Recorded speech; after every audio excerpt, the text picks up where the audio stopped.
we're just going to have to repeat them in the game.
year overall, 10-4 in the Commonwealth Coast Conference. Eric Sorella is in his first official year as head coach. Last year he was the associate head coach as he took over for his dad, Steve Sorella. We'll talk more about the old man in a second. Eric himself, a 2005 graduate of Salve, Regina, when he graduated magna cum laude. He was a 6-year assistant over at URI. While he played at Salve for 4 years, he earned multiple honors. He has still more than a dozen career and school records to his credit. His career batting average at Salve was .447. He stole 50 bases in a row, which put him number 3 all-time in the nation. He led the nation in hitting at .504. Those are just some of the accomplishments of Eric Sorella, who has taken over this program. Last year they were 29-12, the second most number of wins they've had in program history. Last year they had 6 all-conference players, and 4 of them were on the first team. And of course, Steve Sorella was the man in charge up until son Eric took over, kind of last year, but definitely this year. Steve was the head coach for 14 years, with the program for 17 seasons. He's now the bench coach. And I talked to him briefly before the game, and he said, this is a whole lot easier. And he's having a good time. Besides being able to still coach here, one of the reasons he stepped aside was he's now able to see the next son, Eric's younger brother Steve, play a little bit of high school baseball. So I'm sure Steve is a little happy this season as far as time goes. Yeah, we've had an opportunity to watch Steve Sorella and have him on the radio a couple of times. A game against Portsmouth High and a game against Middletown High, and he hit the ball well every time. He's only a sophomore, and he's definitely a legitimate star of the future there for the North Kingstown High School program. Well, let's take a look at some of the leading players for these teams. On the Salve side, you've got Ryan Kelly, sophomore outfielder, who's batting .351, which is 11th best in the conference right now. He was last year's Freshman of the Year in the conference, and this year he is number 3 overall in runs scored in the Commonwealth Coast Conference. Well, let's see, we've got other folks to talk about, like Tyler Colby, who's batting .316 this year, senior outfielder. Last year, second team, Division III, All New England. Dom DeSano, the senior catcher, batting .314. Last year, he was Division III All New England first team. Dan Donahue is a junior infielder who's batting .306. Those are just some of the leading hitters for Salve Regina, whose team batting average is .292. Wheaton's team batting average, just for comparative's sake, is .299. Both teams obviously can hit. Now, for Wheaton College, you've got leading players like Justin Silvestro, who is not in the lineup for this game, a sophomore third baseman who's batting .430. Kevin Foley is a senior outfielder hitting .337. Mike Bachelia is hitting .327. He's a DH, leads the conference, or leads his team in doubles, and is also a relief pitcher with a record of 3-1. Mike Bachelia, quite the talented and versatile young man. And then there's Apolinar De La Cruz. They call him Oppo. Batting .323, a junior first baseman who's out of Classical High School in Providence. He is leading the team in RBIs, home runs, runs scored, and walks. Apolinar De La Cruz, a man to watch for this Wheaton College team. Now, as far as where they're coming from, though, on Tuesday, this Wheaton's team lost to Endicott in a non-conference game, 9-7, although they made it interesting in the bottom of the ninth when they scored 4 runs. De La Cruz in that game had 4 hits, including a pair of doubles. He drove in a couple. And Matt Levanchi, who's also in the starting lineup today, had a double, a triple, and drove in 3 runs. Saturday, this Wheaton College team will be starting the New MAC playoffs. They're in a semi-final round when they play on Saturday because they're the top seed. Salve's coming off a sweep of Eastern Nazarene on Monday. They took games 10-4 and 10-8. In that 10-4 win, Tyler Colby went 4 for 4 with a pair of doubles and 2 RBIs, and Ryan Kelly had 3 hits. So let's see. Oh, we're going to have the national anthem? It looks like it. Which everybody seems to be standing up, and I don't think... It's for you. Right. It's probably for the flag. Okay, so we have to stand up, and flag is way down. We have to wait for the umpires. Okay, so all right, we'll just wait for the umpires to get squared away. And I'll finish what I was saying. Tyler Colby went 4 for 4 in that first game of the doubleheader on Monday. A couple RBIs. Ryan Kelly, 3 hits, including a triple, 2 RBIs. The winning pitcher was Vincent Roth, who is now 6-1. And then came the 10-8 win, where Kyle Phelan picked up the win. He is now 5-1. Hunter Sleeper, who's starting at second base today, had a double, a single, 2 RBIs, and 2 runs scored. But the whole thing we want to get across is these are 2 really good baseball programs, and both are headed for their respective playoffs. And Salve needs to find something out, and that's going to happen on Saturday when they play Roger Williams, who is right now in the thick of the race for the second spot. Endicott is leading the conference at 10-2. Roger Williams is 11-3. Salve is 10-4, and Western New England is 9-5. So there's quite a bunch up there in the top 4, and still some games to be played on the weekend, Saturday in particular. So those results will affect the order of finish 1 through 4. And Ed Habershaw can verify this for me, but if you finish in the top 3, you get home games. Okay, so Salve would like to finish no lower than 3rd when they're done with their doubleheader against Roger Williams. The umpires who just arrived are discussing the ground rules with the 2 head coaches, Rich Gaetani and Matt Gaetani, who are brothers. And Rich will handle the balls and strikes in the afternoon contest. This, by the way, is a 9-inning game. Since it's only 1 game, if this were a doubleheader, they'd be playing 7 innings, but it's a non-conference 9-inning game, and still the conversation continues at home plate.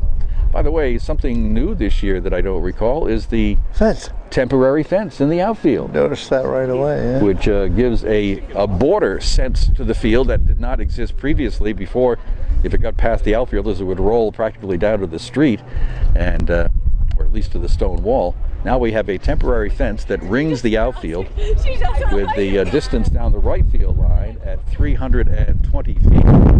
Same holds true for the left field line. I think we might have had the fence last year.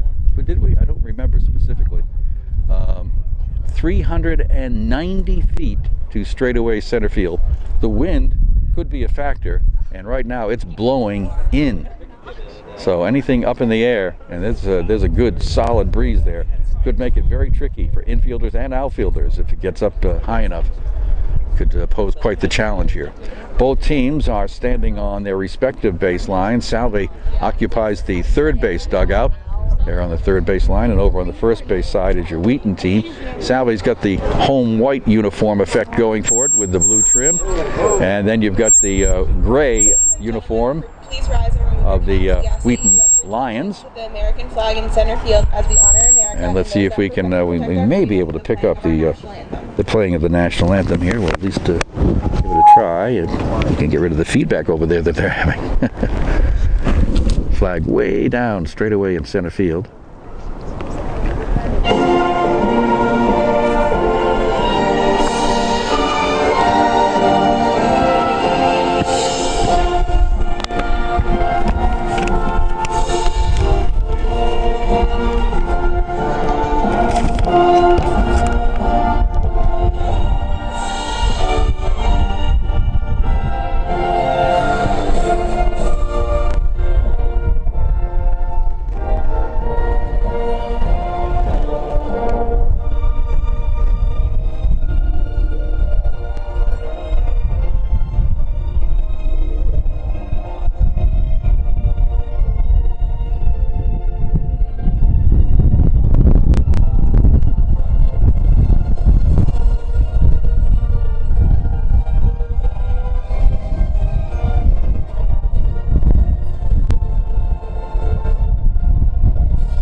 right, we are just about set for action here between Salve Regina and Wheaton College out of Norton, Mass.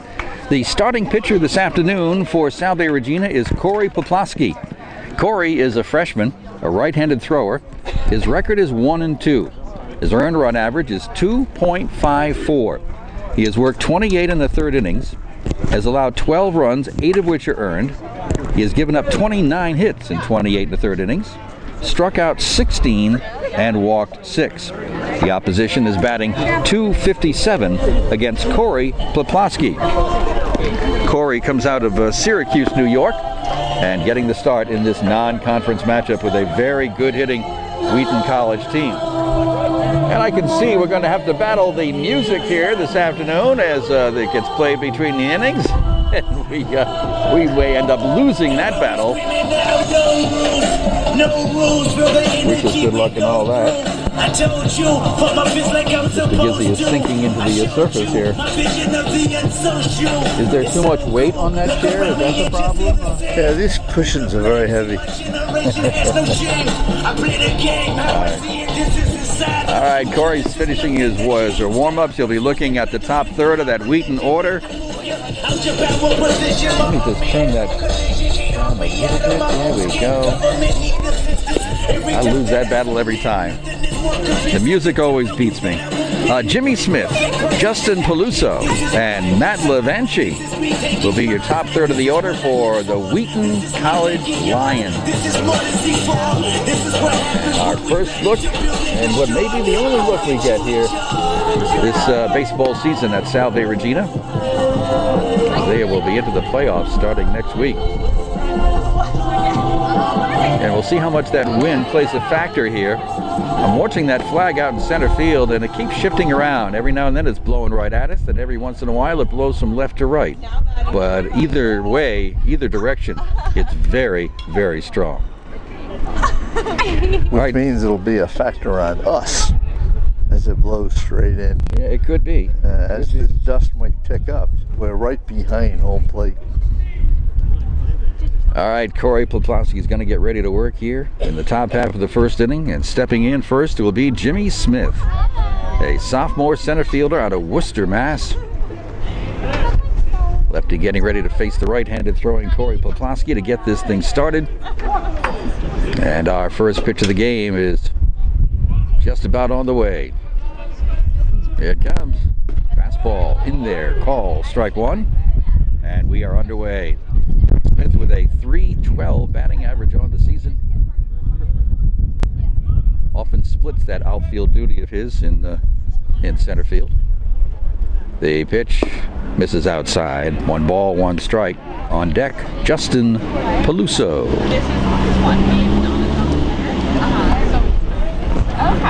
Corey Poplowski looking in for a sign from his catcher, Dom DeSano, who's a really good catcher. Breaking ball is bunted up the third baseline, and it's going to roll and finally kick foul. That's all that Joe Haley could do, was watch it and hope, and indeed, it kicked foul about 2/3 up that first baseline. Well, that's exactly what I was thinking. Heads up by Joe Haley at third base. It would have been a very tough play for him if he picked up in fair territory, quickly decided to let it go foul, and it did. Just a strike on Jimmy Smith. So it's a ball and 2 strikes now to the leadoff hitter. Sophomore center fielder steps back in. And Corey Poplowski is ready to go to work. Head on the count, 1-2. And the pitch. High. Even up at 2-2. The rest of the Seahawk infield, you got Dan Donahue at shortstop, Hunter Sleeper, a freshman, at second base, and Anthony Conte over at first. 2-2 the count to Jimmy Smith. The pitch. Slow pitch. Changeup misses outside. 3-2. Seahawk outfield, Ryan Sweener in left, Ryan Kelly in center, Tyler Colby in right. Poplowski ready. 3-2 pitch. Swung on. Fouled off. Out of play. Count holds. 3-2. Eric Podolsky, the head coach, stays over by the dugout. Uses the veteran assistant coach Pete Pascarosa at third base and Mike Luce, the first-year assistant, at first base. Corey Poplowski ready to toss in the 3-2 pitch. Swung on high fly ball up in that wind, right field way, shading his eyes from the sun, battling the wind, and making the catch is Tyler Colby. Now I was going to say, besides fighting the wind on that play, as the sun lowers in the west, it's going to be a tough sun field out in right field today, but early in the ball game, easy out, easy handle by Tyler Colby. That's the same Tyler Colby that works with Corrigan Financial on a daily basis. Justin Peluso. Fastball on the outside corner, strike one. Really? They go into the office every day? I think just School about day? every day. Okay. Some other Salve stars work with Corrigan Financial as well. The pitch. That's going to miss. 1 ball, 1 strike. Justin Peluso, junior second baseman, out of North Reading, Mass, of .296 average, batting from the right side. Facing Corey Poplawski. And the pitch. Fastball. That'll get out of play down the right field area. Well out of play. And it's 1-2. Yes, Mr. Corrigan and company do their best to find some very talented young Salve students and give them an opportunity for job situations like Tyler Colby does, like Jeff Bielefeld does, like Josh Hofelder does. 2 basketball stars all over there with Corrigan Financial. A little high with that fastball, and it's 2-2 to Justin Peluso. Matt Levanchi's on deck. Could be in years to come, Tyler could be my financial advisor. He keeps going the way he's going. The pitch.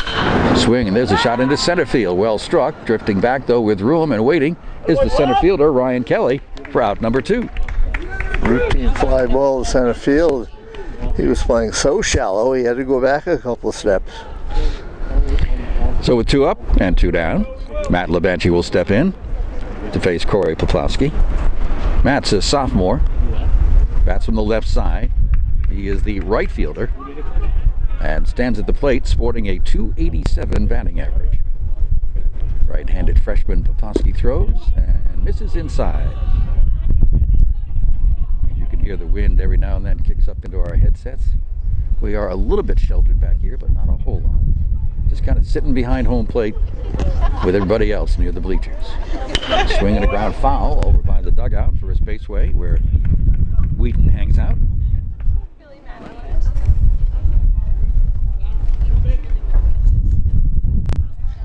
On deck is Apolinar De La Cruz if he gets the chance. 2 outs, nobody on here for Wheaton. And that pitch is inside and hits Matt Levanchi. And he quickly trots down to first base to give Wheaton a 2-out base runner. That was an 0-2 pitch, wasn't it? Or was that 1-1? Nonetheless, early in the count, Matt Levanchi gets hit by the pitch. I didn't put either pitch down. Aha! All right, Levanchi on base. In the stolen base department, he has 13 of them, which is tops on the team. Keep an eye on Matt Levanchi as Apolinar De La Cruz steps in. The young man from Classical High School, a junior. Big, strong, left-handed hitter. Hey, Bob, let's go, babe. Leading the team in just about every offensive category there is, except maybe for batting average. And he's up there in that category, too. Throw over, gets the runner diving back to the bag. Oppo batting .323 as he stands at the plate. The young man from Providence, Rhode Island, and Classical High School. Outside and low, the pitch is Corey Poplawski. Leads the team in runs, hits, home runs, and RBIs. Levanchi with a short lead over at first. As Corey Poplawski throws it over and gets him diving back to the bag again.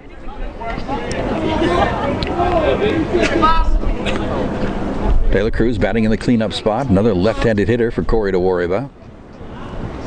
Throws a fastball. There's a shot hit hard towards second base. Right there to scoop it up is Hunter Sleeper. Makes the play in time. And that retires the side. A runner stranded. No scoring in the top half of the first inning for Wheaton. Salve's coming up after this on WADK and WADK.com.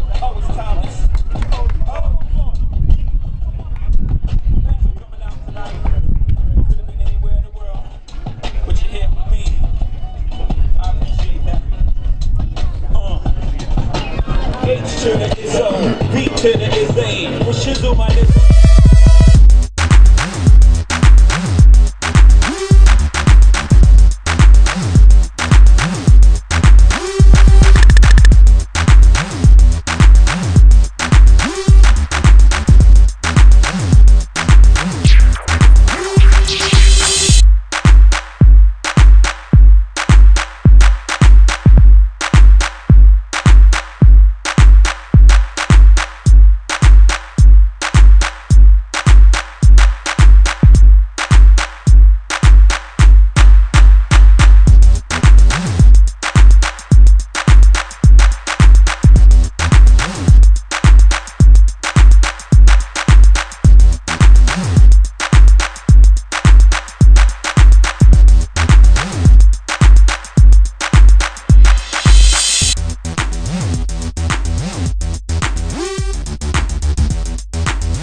Jack Font.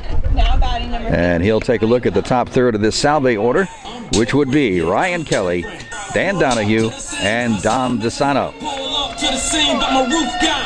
Again, both these teams are really good hitting teams. Wheaton came in at 299, Salve at 292. Stepping in as one of the top hitters in the conference here, Ryan Kelly, right-handed hitting sophomore center fielder with a .351 average. Font, the right-hander, throws as a ground ball that's going to find the hole between third and short and roll into left field. One pitch, one hit. Ryan Kelly's on with a single. Dan Donahue. And mentioning how many categories a player leads his team in, Ryan Kelly is having a great year. He also leads the team in runs, hits, triples, tied with doubles and home runs. Unbelievable. Plus 12 stolen bases is the team high. Short lead for him now as the pitch comes in, and a little outside to Dan Donahue, the junior shortstop out of Westbury, New York. Ryan Kelly gets his lead at first. Dan, a .306 average, bats from the left side. And Jack Font goes to work from the stretch and gives a soft toss over to first base to check on Ryan Kelly, who comes by way of Waldwick, New Jersey. Waiting at the plate, Dan Donahue. Lefty waits. Font pitches. Ground ball towards second. This could be two. Flip to second is not going to be in time. Coming off the bag too soon is Josh LaJoy, the shortstop. And nothing quite worked that time for Wheaton. And that's going to put runners at first and second. I think that was a bad flip by the second baseman, Justin Peluso. It pulled the shortstop, LaJoy, off the bag's right field side. The umpire saw it all the way, and by the time LaJoy came down with the ball, he decided not to even throw to first. So error on the second baseman allows the Salve team to put runners on first and second, no one out. To the plate comes Dom DeSano, the senior catcher out of St. Ray's. Takes a breaking ball inside. Off-speed material right there from Jack Font. Dom, a great power hitter, run producer. The senior catcher batting .314 as he stands at the plate with teammates at first and second. Nobody out, bottom of the first inning. The pitch, down low. 2-0 to Dom DeSano. On deck, the cleanup hitter, Tyler Colby.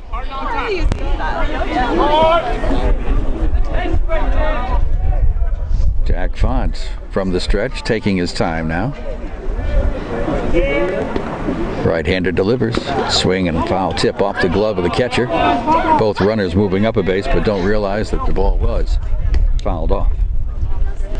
2-1 now to Dom DeSano.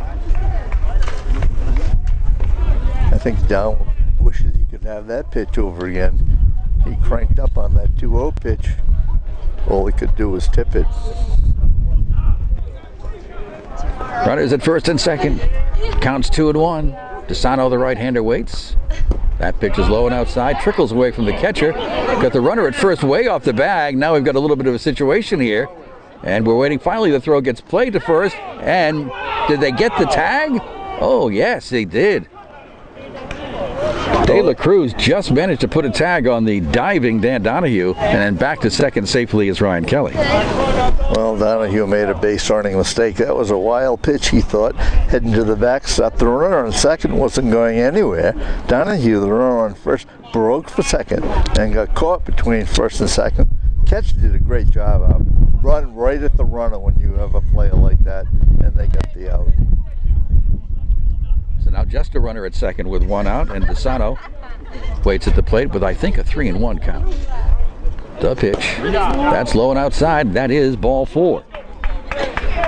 Well, if it wasn't for the pickoff, the Seahawks would have the bases loaded with no one out. But instead, first and second, one out. So we've had a single, we've had an error, we've had a walk, and now we've got Tyler Colby at the plate, the senior right fielder, hitting in the cleanup spot. Right-handed batter from Easton, Connecticut. And standing there with a .316 average. The pitch, swing, and a line shot well hit into right field. That is sinking and dropping in for a base hit. Rounding third and heading for home is Ryan Kelly. There's the first run of the game. Runners end up at the corners. RBI single, Tyler Colby. A little looping pop-up into short right field. The runners on the bases saw that it was going to drop right away. And Ryan Kelly scored from second base, easily standing up. 1-0 Seahawks, thanks to their first hit. Maybe their second hit. Definitely their second hit. Here's Joe Haley out of North Kingstown, Rhode Island. The junior third baseman steps in, a lefty. Face right-handed throwing freshman Jack Font. And the pitch. Swing and a miss at an off-speed pitch that dipped down. Joe Haley, a 263 average, North Kingstown High School grad. Got runners at the corners. Dom DeSano's at third. Tyler Colby's at first. 1 run across. Font's pitch. Down low. Again, a little off speed. 1-1. On deck is Ryan Sweener. We're in the bottom of the first inning here, and Salve has already got a run across. Short leads for both runners. The pitch. Line drive, left field line. That is going to be a fair ball. That'll easily deliver another run. Heading for third, and standing up there is Tyler Colby. Standing at second base is Joe Haley. And like Bob mentioned, DeSano from third base scored easily on that line shot right down the left field line. Colby goes from first to third. Joe Haley ends up in second base with the stand-up double and an RBI. So far, the young freshman, Jack Font, not a mystery to these Salve hitters. Nobody's hit into an out yet. Just had a runner picked off, that's it. Ryan Sweener, a South Kingstown, Rhode Island product. Steps in, the senior left fielder. Right-handed hitter. Runners are at second and third. Font continues to work from the stretch, and his breaking ball comes in high. Ryan standing at the plate with a .292 batting average. Facing right-handed throwing Jack Font.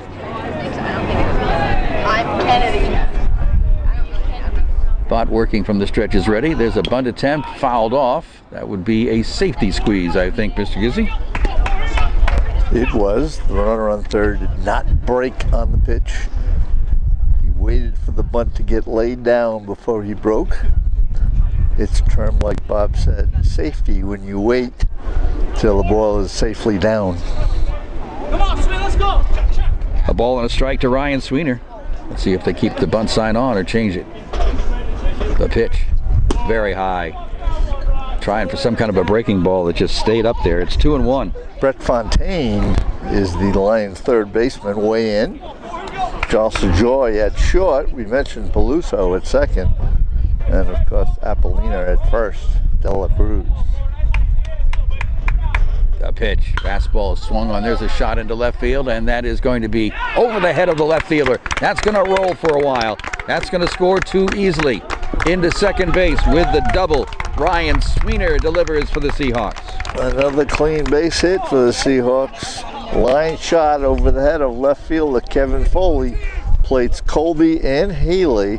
And with 3 hits in a row, the Seahawks have taken a 4-zip lead. And that brings a visit, by the way, from one of the coaches. That would be the head coach, Eric Podbelski. Out to have a check with his freshman, Jack Font. One of his regular pitchers. Probably his turn in the rotation coming into this one. Gets a little pat, and the coach heads back toward the dugout as Alec Cusick steps in. Here's a freshman for the Seahawks, being used today as a DH. Bats from the left side. Comes to Salve by way of Old Brookville, New York. Still only 1 out as he steps in there to face Jack Font. The pitch. Swing and a high pop-up. That's drifting into foul territory and goes out of play. Pretty good batting average if someone doesn't play regularly. The DH today, as Bob mentioned, 357 average. He's been in a lot of games, but has 42 at-bats with 15 hits. Lefty. Here's the pitch. That's in the dirt. Nice stop by the catcher, Zach Horton. 1 ball, 1 strike to Alec Cusick. Hunter Sleeper is on deck. We're getting down to the bottom part of the order here for Salve in the bottom of the first inning. 4 runs have crossed already. Yeah, he was good. From the stretch, Font throws. There's a little looping line drive that will be over the head of the shortstop. Holding at second base was Ryan Sweener. Couldn't tell if that one was going to be caught or not, so he played it safe.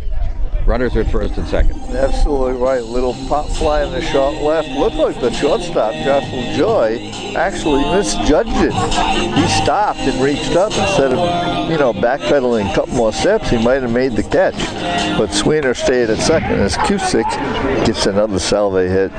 5 hits this inning. Here's Hunter Sleeper up now. The freshman second baseman. Bats from the right side. Runners at first and second. Takes the fastball outside, ball 1. Hunter out of Arlington, Massachusetts, stands at the plate, batting .231. Had a good game the other day against Eastern Naz with a couple of hits, including a double. Jack Font from that stretch throws on the outside corner that time. 1 ball and 1 strike. You mentioned they've only retired 1 batter, Bob, but if that error by the second baseman, if that play was handled cleanly, they might have had a double play to start this inning. They wouldn't be in so much trouble. Exactly. The pitch to Sleeper. Slow breaking ball, but it's too low. 2 balls and 1 strike.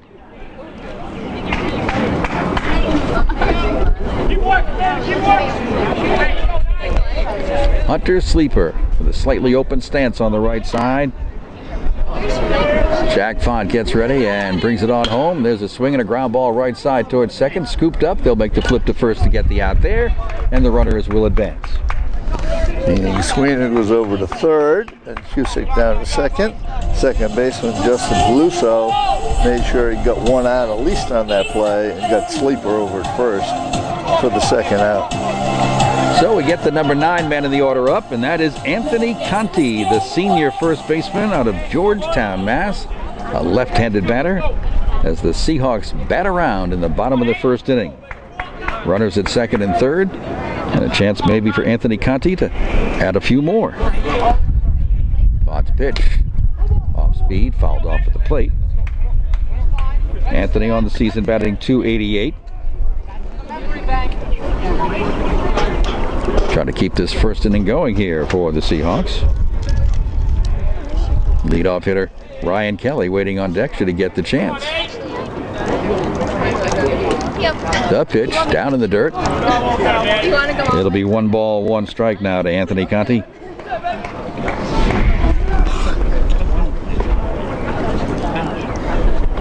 Jack Font, just the freshman, trying to get out of any further trouble here. Had to work from the stretch after the very first batter got on. Here's his pitch. Swinging a ground ball toward short, charged by LaJoy. Scoops and throws and gets it there in time. Nice stretch by De La Cruz, the first baseman, to make it happen. And finally the side is retired, but not before Salve bats around and comes up with 4 runs here in the bottom half of the first inning. We'll be back with more from the campus of Salve Regina on WADK and WADK.com.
another baseball game for you tomorrow on WADK and WADK.com. It's Middletown and Portsmouth tomorrow morning at 11.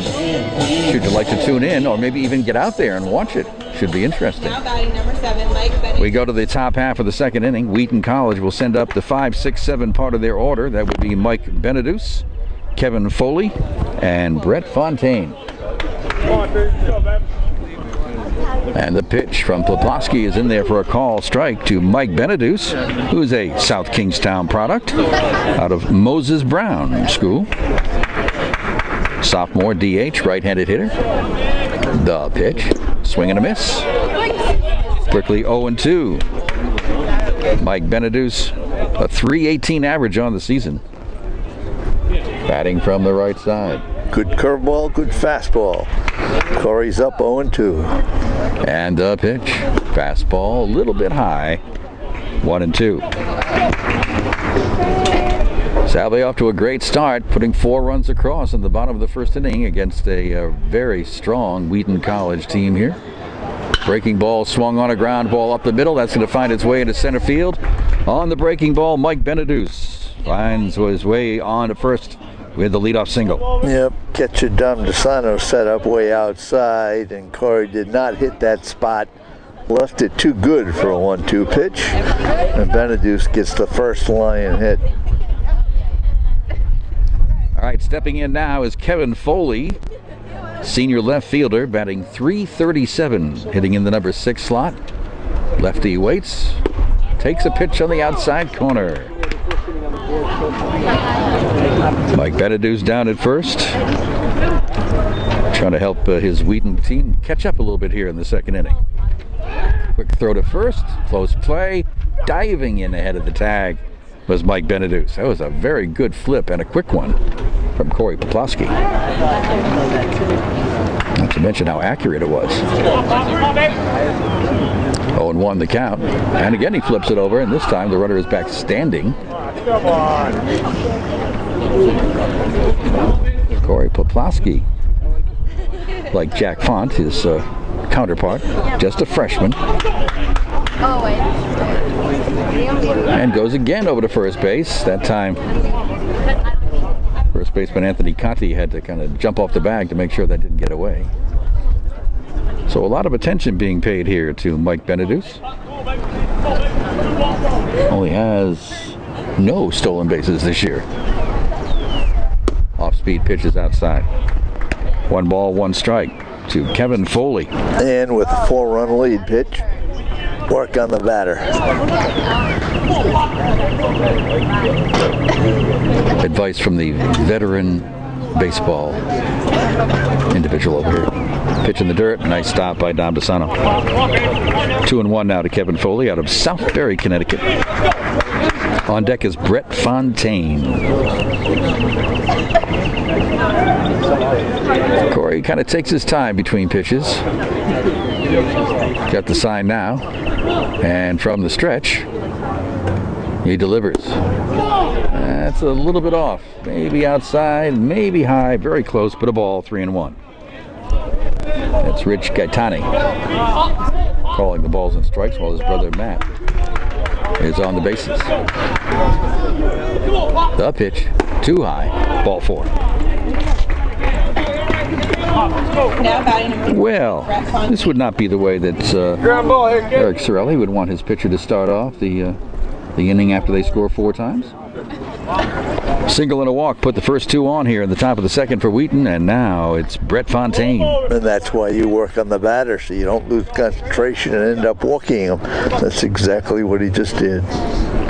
From the stretch, Corey throws, and that one's fouled out of play down the right field area. Brett Fontaine is a sophomore, plays third base, comes from Newburyport, Massachusetts. I think Mr. Gizzy's been to Newburyport. I bet you have too. Oh yeah, I have. It's close. Brett Fontaine batting .268 on the season. Market Square, Market Street. Yes. Nice shopping area. Very unique New England shopping district there. The pitch. Fastball. Ooh. Not a strike. And it moved, dropped in there, and I think you're right. I think it fooled the umpire. I mocked it a strike already. Change it, Ralph. It's 1-1. Brett Fontaine steps back in. Runners at first and second. Here's the pitch, a fastball. That's going to get the outside corner. 1 ball and 2 strikes now to the sophomore. Zach Horton waiting on deck. Nobody out here in the top of the second. Wheaton batting and trailing 4-0. Corey Poplawski from the set throws. There's a late swing and a foul out of play. Still 1-2 to Brett Fontaine. Brett is playing third instead of one of the top hitters, Mr. Silvestro there, Justin Silvestro. We may or may not see him later on. The pitch. That's a little bit too high. It's an even 2-2 count here to Brett Fontaine.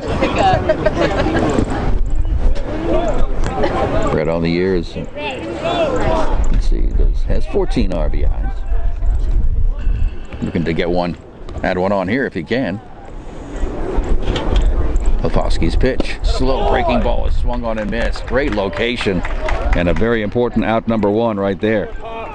And there's Corey's first strikeout. Big because runners stay at first and second. Nasty little breaking ball right there from Corey Poplawski. Here's Zach Horton batting in the 8th slot, the junior catcher. Hits from the right side.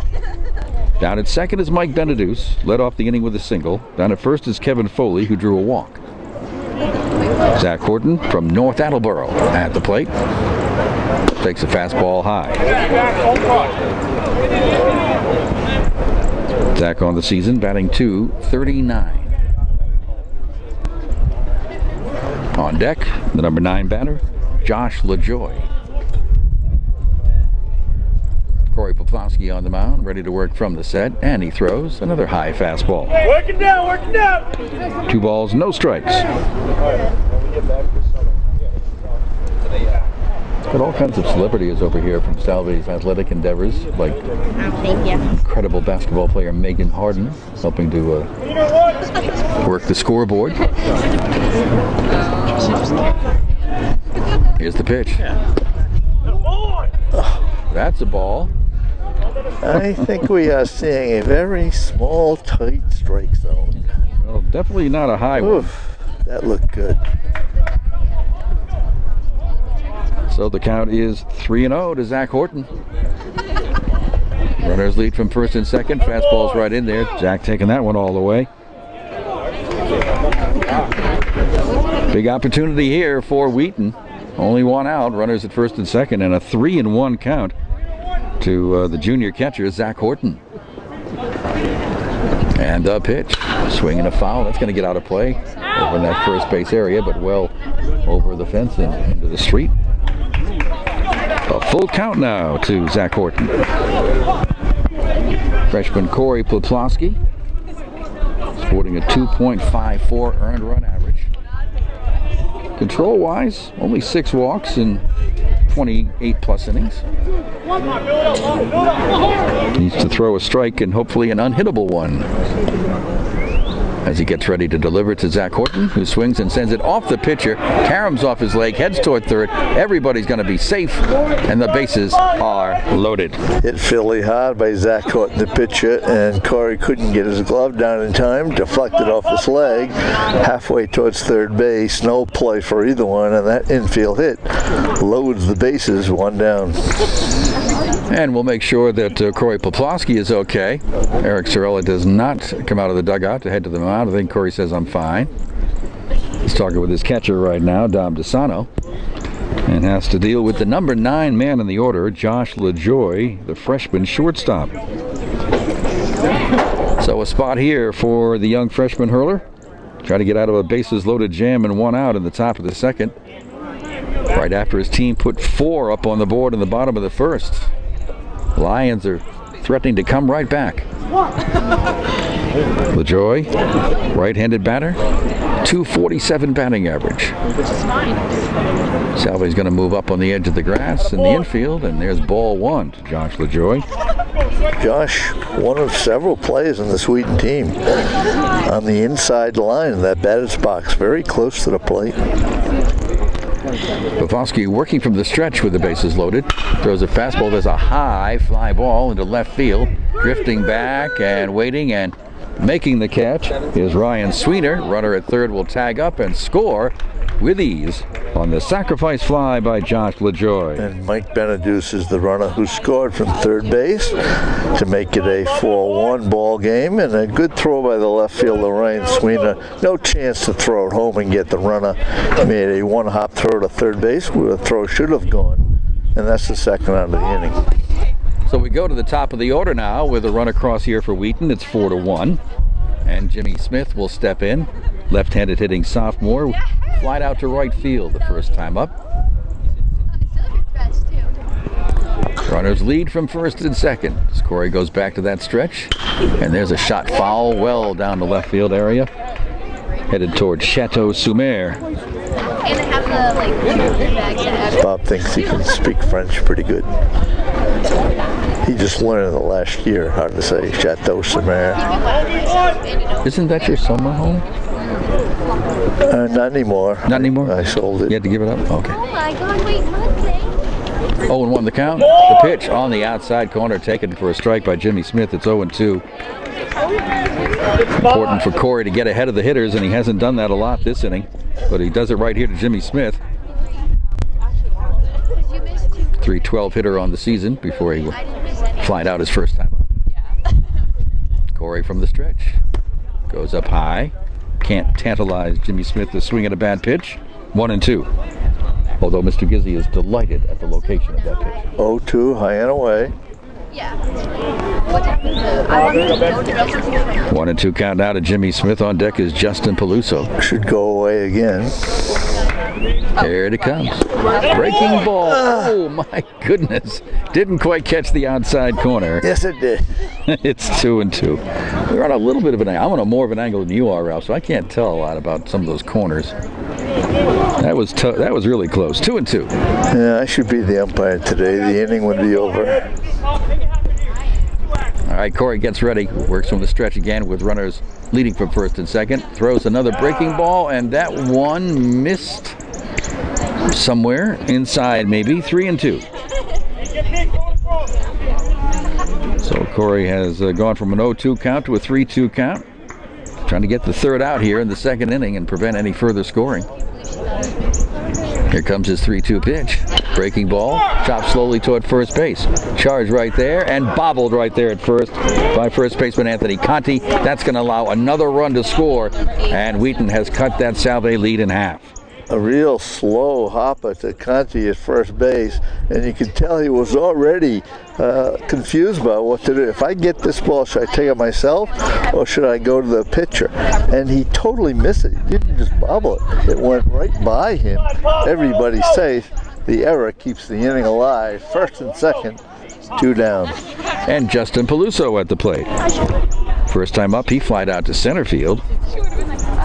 Right-handed hitting junior second baseman. Pavelski's pitch bends outside and low.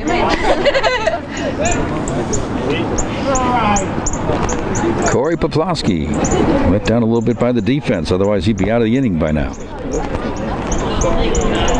Peluso, right-handed batter waits, and Pavelski pitches and swings and sends a ground ball toward the middle, right at the bag at second base, and tagging the bag just ahead of the sliding runner there. That was Jimmy Smith. That was a close play. But second baseman Hunter Sleeper made that play, right? Yes. Yes. Okay, so a forced play at second ends the inning, but Wheaton from Norton comes up with a couple of runs here in the top half of the second inning. 4-2 Salve Regina. More coming away on WADK and WADK.com.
27, 29. Yeah, he's up in that 30 pitch range there in that inning.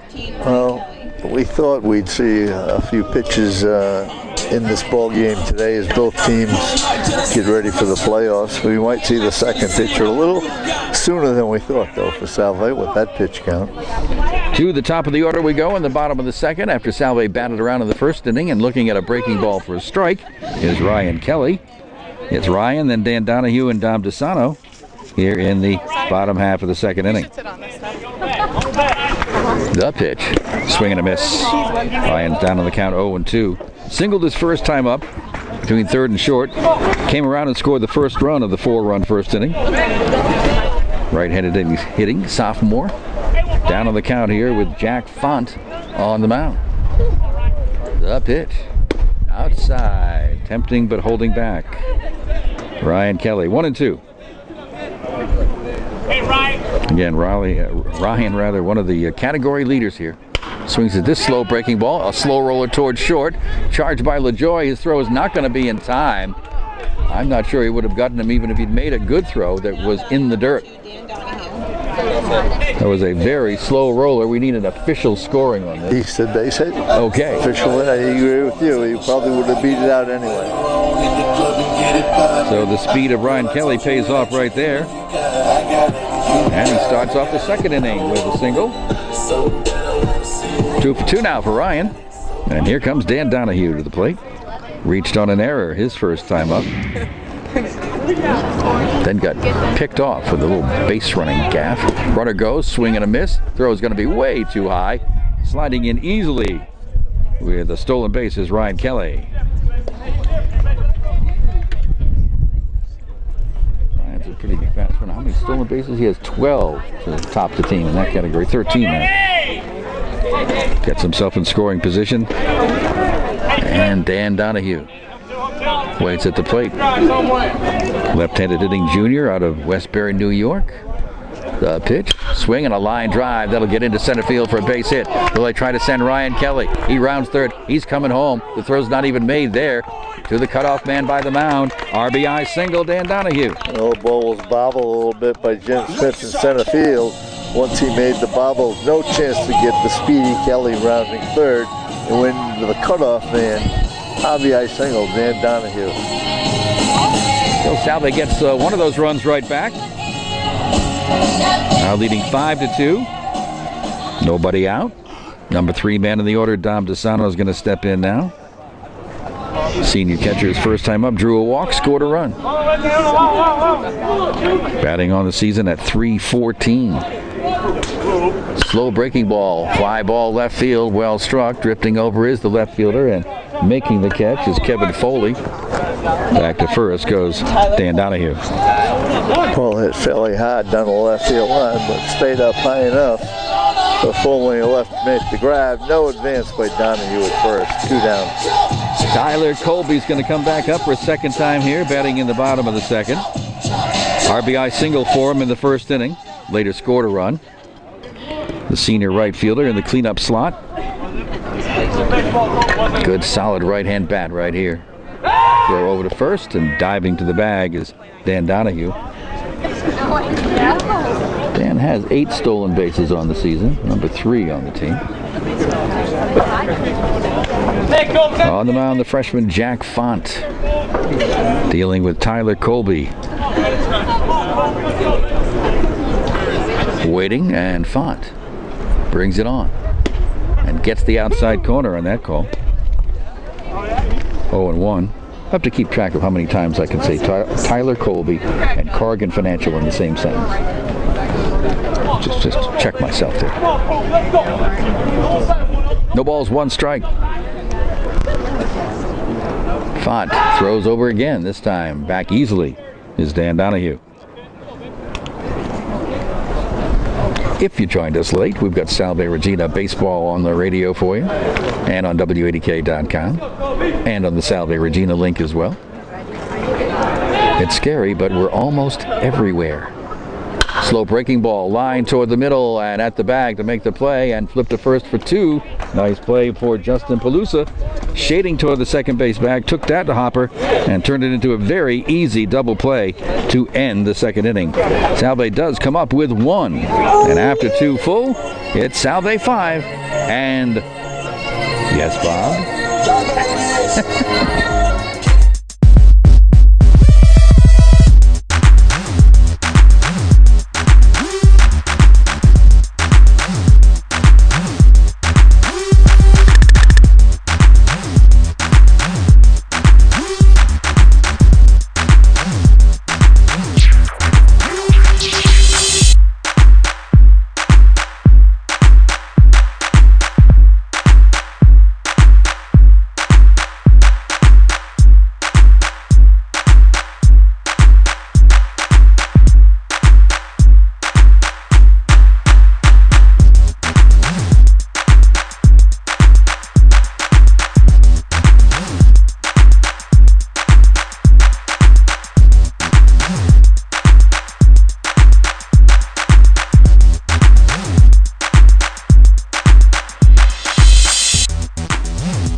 Yeah, it's a little different spelling, but they're similar. Now Kenny Peps. Matt Levanchi. This is Corey Poplawski out of Syracuse way. And here in the top of the third inning, he's going to pitch to Matt Levanchi, Apolinar De La Cruz, and Mike Benedus. Right-handed freshman's ready. Here's his pitch. He's not going to get the outside corner on that one. Ball 1. First time up, Matt Levanchi, the left-handed hitting sophomore right fielder, got hit by a pitch. Lefty waits. Poplawski with the pitch. Shot toward first and hops right over the head of Anthony Conti. That was just smashed down that first base area. Anthony is lucky to be standing up straight right there. Matt Levanchi's on with the single. Hit number 3 for the Lions. Line shot very hard. So your leadoff man is on for the second inning in a row here for the Lions, and here's Apolinar De La Cruz, dangerous left-handed batter, looking at a slow breaking ball that drops right in there. First time up, the classical grad grounded to second base. This is easily one of the top hitters on the team, big run producer, powerful bat. And the pitch misses the outside. 1 ball, 1 strike. We're in the middle of this order for the Lions of Wheaton College out of Norton, Massachusetts. Here's the pitch. There's a swing and a high fly ball to center field. Drifting over and waiting and making the catch is Ryan Kelly for the first out of the third inning. And as we mentioned, with this wind blowing in most of the time, straight in towards home plate, the outfield is playing shallow. That was so high, Ryan had plenty of time to drift over and hit the grab. Runner at first, 1 down, and Mike Benedus will step in. This is the Moses Brown product by way of South Kingstown, Rhode Island. Sophomore DH. First time up, single to lead off the second inning. Throw to first, gets the runner back. So Mike's 1 for 1 on the day with a run scored. Righty battle right here. Mike Benedus at the plate. Corey Poplawski throws too high. Ball 1.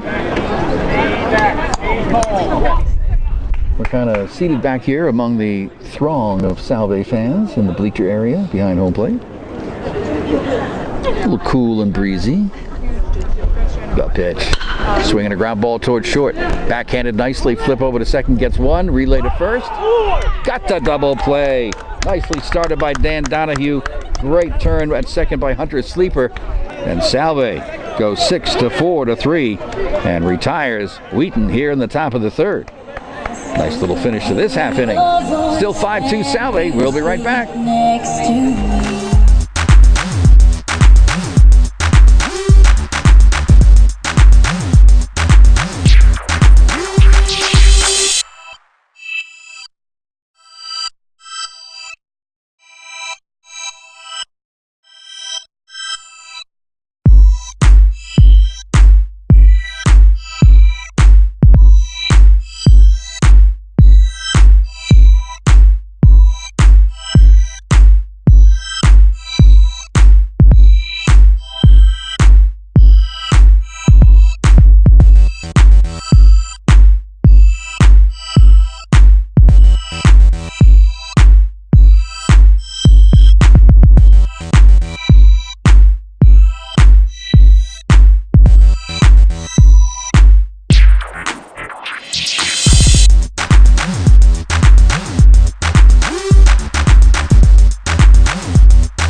Wheaton in the Newmac and Salve in the Commonwealth Coast Conference. Here's Joe Haley to start it off for Salve and takes a look at a pitch of the dirt for ball one from Jack Font. It'll be Joe Haley, Ryan Sweener, and Alec Cusick in the bottom of the third here for the Seahawks. That time, off speed, misses low and outside, goes to 2-0 to Joe. First time up, he doubled down the left field line and drove in a run. He would later himself score. Lefty batter looks at another pitch down low and outside, and Joe Haley out of North Kingstown is up 3-0. Right-handed freshman Jack Font ready to go to work. Here's his 3-0 delivery. That one's on the inside portion for a called strike, 3-1. Started the day with a .263 batting average, did Mr. Haley. Here's the pitch. Swing and a miss.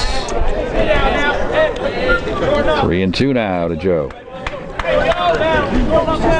Trying to get something started for Salve.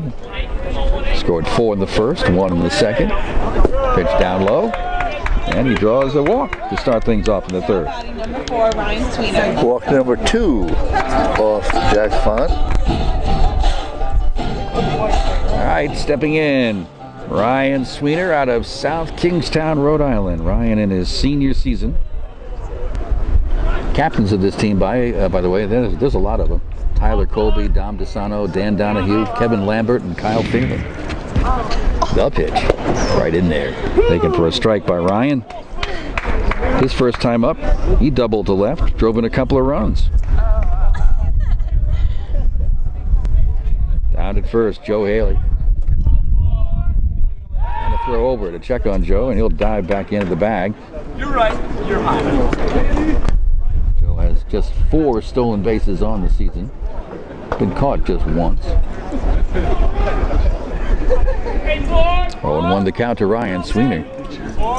Sweener waits, and the breaking ball is in the dirt. Gets away from the catcher, Zach Horton, and that easily allows Joe Haley to trot down to second base. Low breaking curveball hit about a foot in front of the catcher. He tried to knock it down, but it bounced off his glove and over his head, and Haley had no trouble going down to second. Ryan Sweener steps back in. Started the day hitting .292. Right-handed batter waits for Jack Font. Here it is. Check swing foul. 1-2. It's way inside. Ryan had a notion, tried to hold up, hit his bat. Down on the count now. On deck, Alec Cusick. Ryan Sweener, number 6 in the batting order. Down on the count, 1-2. And a throw goes to second and almost went into center field. Nice stab over there by the shortstop, Josh LaJoy, to prevent that from happening. Well, the play was on. The pitcher turns and wheels when he sees a signal from his catcher. He did that, but he didn't have to throw it. He had no chance to get the runner. Ball and 2 strikes. Ryan Sweener looks at a breaking ball, sends a shot past the third baseman, down the left field line. That may deliver a run here. Rounding third and heading for home easily. Sliding into second base safely is Ryan Sweeter. Joe Haley scores on the play. Put another run on the board for Salve Regina. And another double for Ryan Sweeter. Twice he's hit the ball hard to left field. 2 runs scored back in the first inning when he doubled to left. He gets another RBI here in the third as Haley scores. And the Seahawks have scored every inning, building this 6-2 lead. Nobody out here in the bottom of the third as Alec Cusick steps in. Singled his first time up. Alec, a left-handed batter out of Old Brookville, New York. Turns the bunt, drops it down the third baseline very nicely. Scoop, throw is going to be, no, it gets away from the first baseman. And that's going to allow another run to score. The throw by Brett Fontaine, the third baseman, was down low. De La Cruz thought he had it in his glove, but it got away. And scoring is Ryan Sweeter. Well, the first part of the play was a very nice bunt by Cusick. We'll see how that scored officially. He could get credit for a hit as well. Over to third went Sweeter on the bunt, and then when the ball got away, he scored on the error. It was a low throw down there at first base. And another run for Salve. At the plate now, Hunter Sleeper. Number 8 man in the order, he squares the bunt and doesn't come up with a clean contact and fouls it off. Hunter grounded out to second his first time up. So down at second is Alec Cusick, right? Oh, he's at first. He's still at first. He did not get over there, okay. We'll get the official ruling. That could be a sacrifice in an error, that could be a hit in an error. Pitch to Sleeper, runner goes, and he'll foul it out of play. First baseway, it's 0-2.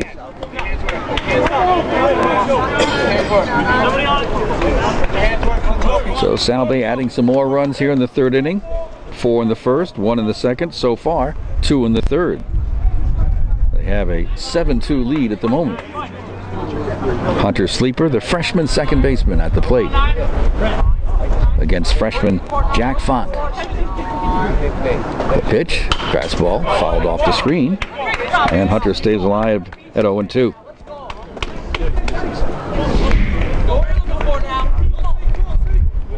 Cusick at first base. Working our way toward the bottom of this order. Hunter's the number 8 man. On deck, Anthony Conti.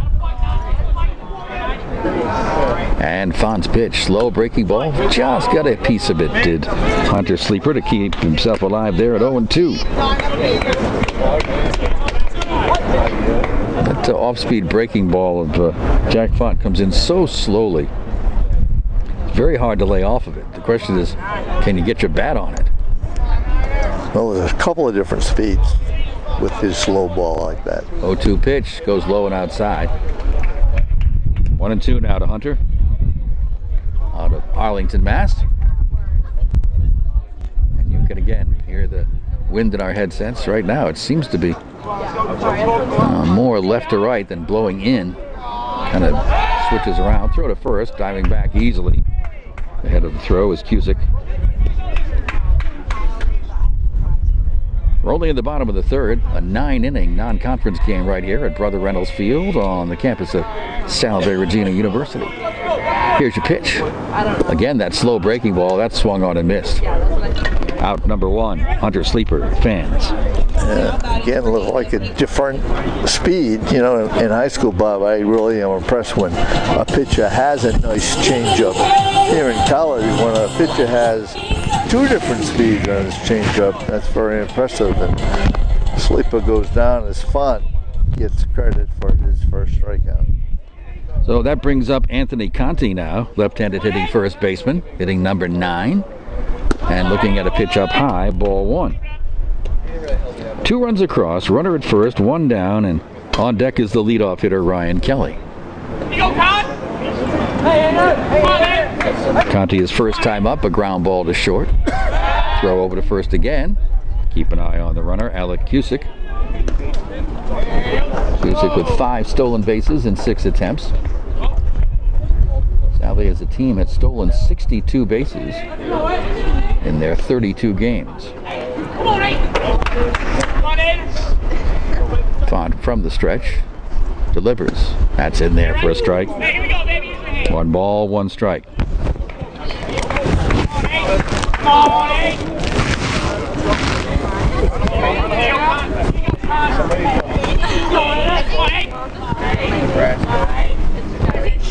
All right, Font's ready.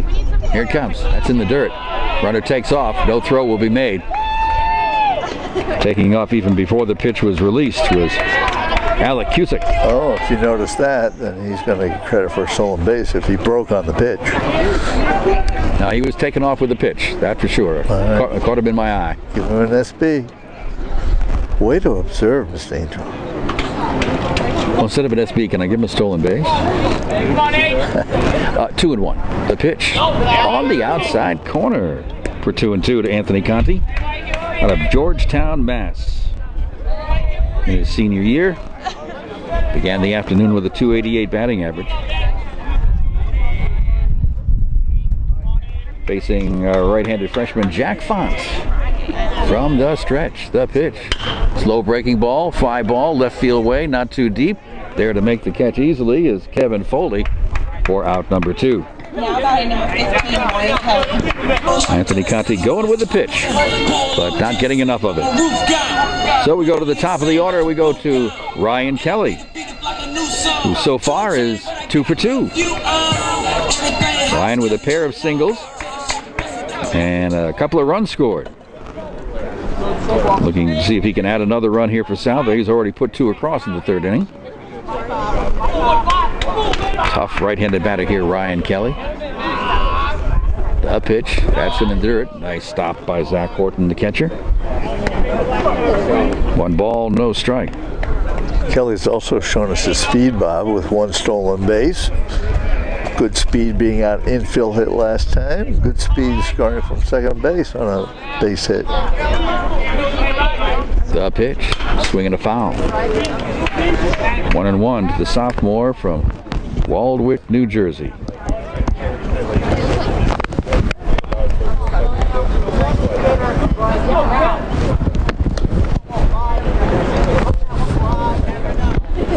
All right, stepping back in is Ryan Kelly with a 1-1 count.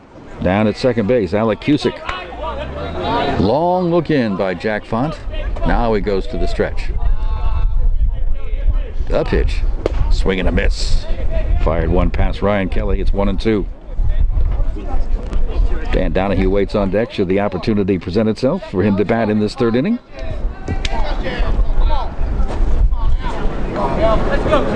A ball and 2 strikes to Ryan Kelly, all conference player. I'm sorry, freshman of the conference, freshman of the year in the conference last year. Swing ground ball toward 3rd base, picked up by I'll get in a second, Brett Fontaine, and his throw across the diamond is there in time. He caught that right by the 3rd base bag, had a long throw over and got it there just ahead of a speedy Ryan Kelly. Salve comes up with a couple of runs here in the bottom of the 3rd. They've scored in every inning, and after 3, they lead Wheaton 7-2.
It's Bob Angel along with Ralph Gizzi here at Salve, Regina University. We go to the 4th inning, Mr. Gizzi. Which means we go to the Wheaton batting order here. Batters number 6, 7, 8. Wheaton down 6. How about 7, Ralph? 7-2 is Kevin Foley will be the first Wheaton batter. Left-hand batter. Pitch is low as he faked the bunt. Ball 2. Came in hitting at 337. Senior left fielder. The fastball cuts the outside corner from Corey Popowski, and it's a 2-1 count.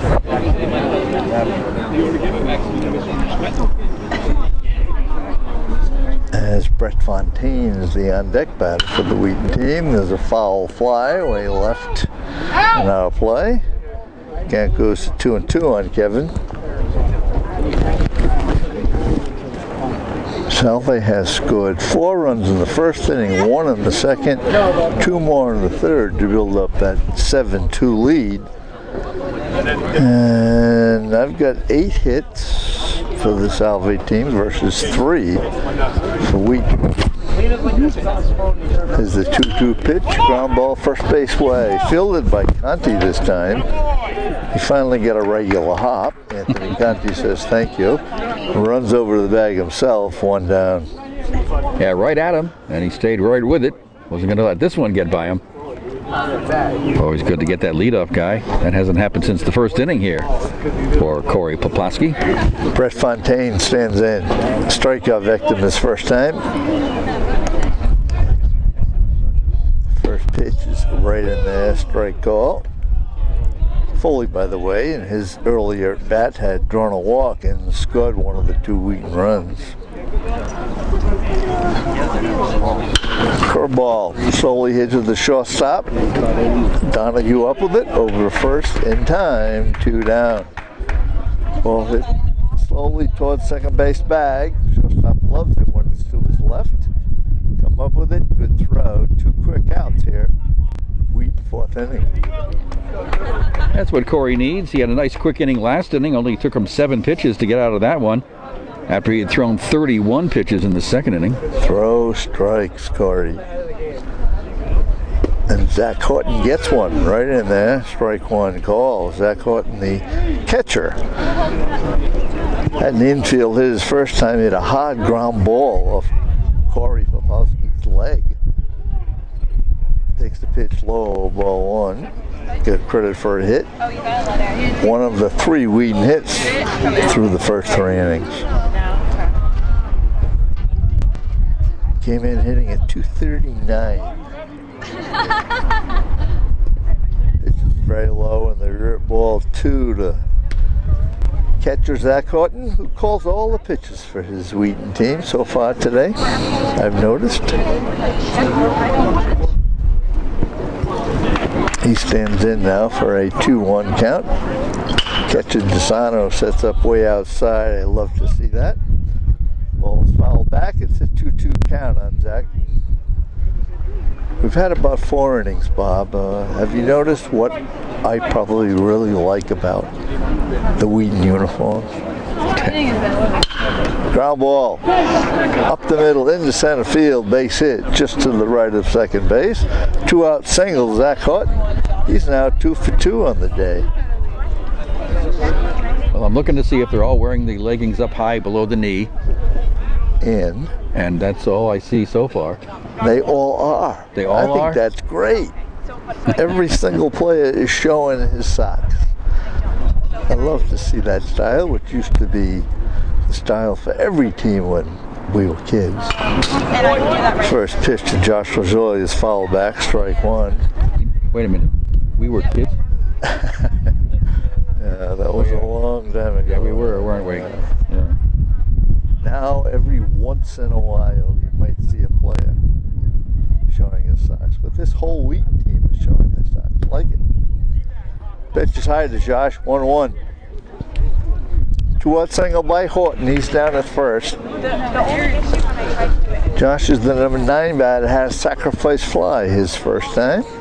Curveball's popped up, foul near first base. Conti has room, makes the grab, makes the third out of the inning, and Wheaton strands a runner. 3.5 innings here at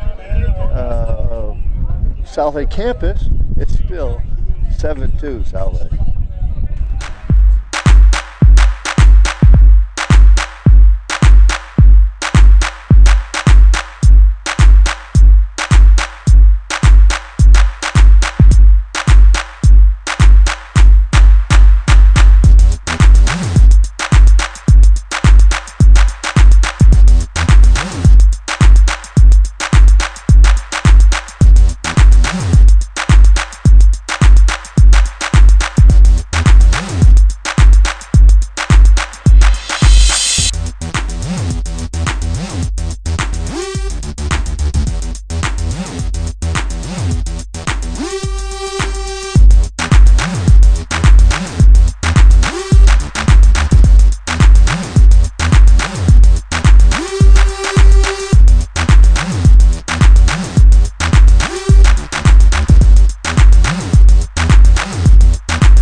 Endicott with 4 left. Roger Williams and Salve have those 2 games left that they'll play against each other in the doubleheader. And then Salve has a couple of non-conference games early next week before the playoffs get started. We'll see how that works out. On Saturday, Endicott has got 2 games against Gordon College, who's in the middle of the pack. First pitch to Dan Howard was a strike call. I think you might have a pitcher change out there. That doesn't look like Jack. Next pitch is fouled off. Is it 27? Yes, it is. It's still Jack. Jack Font gets ahead of Dan Donahue in the Salve 4th inning. Comes 0-2 on Dan, who's 1 for 2 with an RBI. No, he just cried. Takes a pitch long away, ball 1. Dan's in the number 2 spot in the Salve order. Batting in the home half of the 4th inning. Takes a pitch low, ball 2. 2-2 count on Dan. Dom DeSano on deck. Dan, a lefty batter, takes a pitch way outside, ball 3. Worked a full count here. Leading off the 4th inning. Ground ball between first and second to the left of the second baseman, who is up with it. Nice play going to his left. Throws him out at first base. Good range shown by Justin Bluesville over there at second base. 1 out, Salve 4th inning. Yeah, he had to go on the dead run over toward the first base bag area. Stretched that arm of his as far as he could and just got his glove on it. It was inches away from being a leadoff single. Don DeSano, next Seahawk batter, drew a walk and scored in the 1st inning. Fly out to left in the 2nd. First pitch is fouled away. Strike 1 to Don. Came in hitting at 314. Senior catcher. Jack Font on the mound for Wheaton. Fires again, foul back quickly. Dom is down on the count now, 0-2. Looking very aggressive up there at the plate. Of course, there's some pretty good pitches that Jack Font's been throwing here. It's fine. Yeah. Here comes that 0-2 pitch. Outside corner fastball, strike 3 call. Desano is called out. Strikeout number 2 for Jack Font. No argument from Dom as he just turned and walked over to the dugout. And is this Tyler Corrigan or Tyler Colby, Bob? I think it's, yeah, Colby Corrigan for now. Oh. Tyler takes the curveball inside, ball 1. Tyler Colby, the number 4 batter. RBI single to right field. into a double play last time. Ground ball, third base. Brett Fontaine up with it over the first in, plenty of time. And impossible, a 1-2-3 inning. Salve is retired in the fourth. We've completed 4 innings now.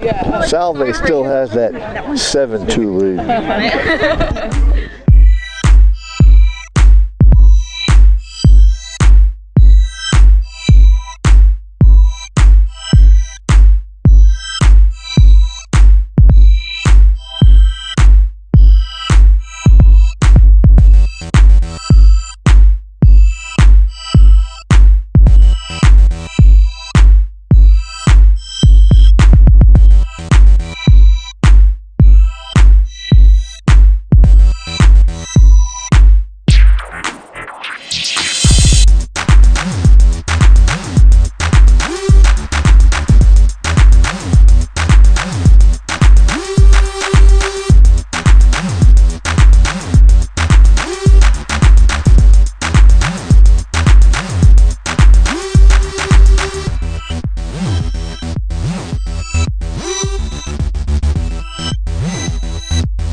We probably could, but I don't think we should. Oh, that's right. You need your rest sometime. I do. The whole weekend. Although my yard is calling. You've got one of those sit-down things. It takes you 5 minutes to get done. I wish. He's like 80 something. You do have a sit-down. Yes. I do, but I don't use it all the time. That's another story. Let's talk baseball. 5th inning. Wheaton. Jimmy Smith was after the first pitch. Hits a ground ball to second base and is thrown out just in time over there by the second baseman Hunter Sleeper, who bobbled it for a second, but the throw in time at first base. 1 pitch, 1 out. Wheaton's 5th inning. It was hard hit. It was right at Hunter, but he bobbled it a little bit, trying to get it out of his glove, and Jimmy Smith gets down the line in a hurry and almost beat that thing out. Justin Palouse out. He looks at the first pitch and a caution, a strike call. Justin 0 for 2. Previous batter Jimmy Smith is now 0 for 3 in that leadoff spot. Corey Popowski, no trouble so far with the first couple of batters. Next pitch is a ball to Justin, 1-1 count.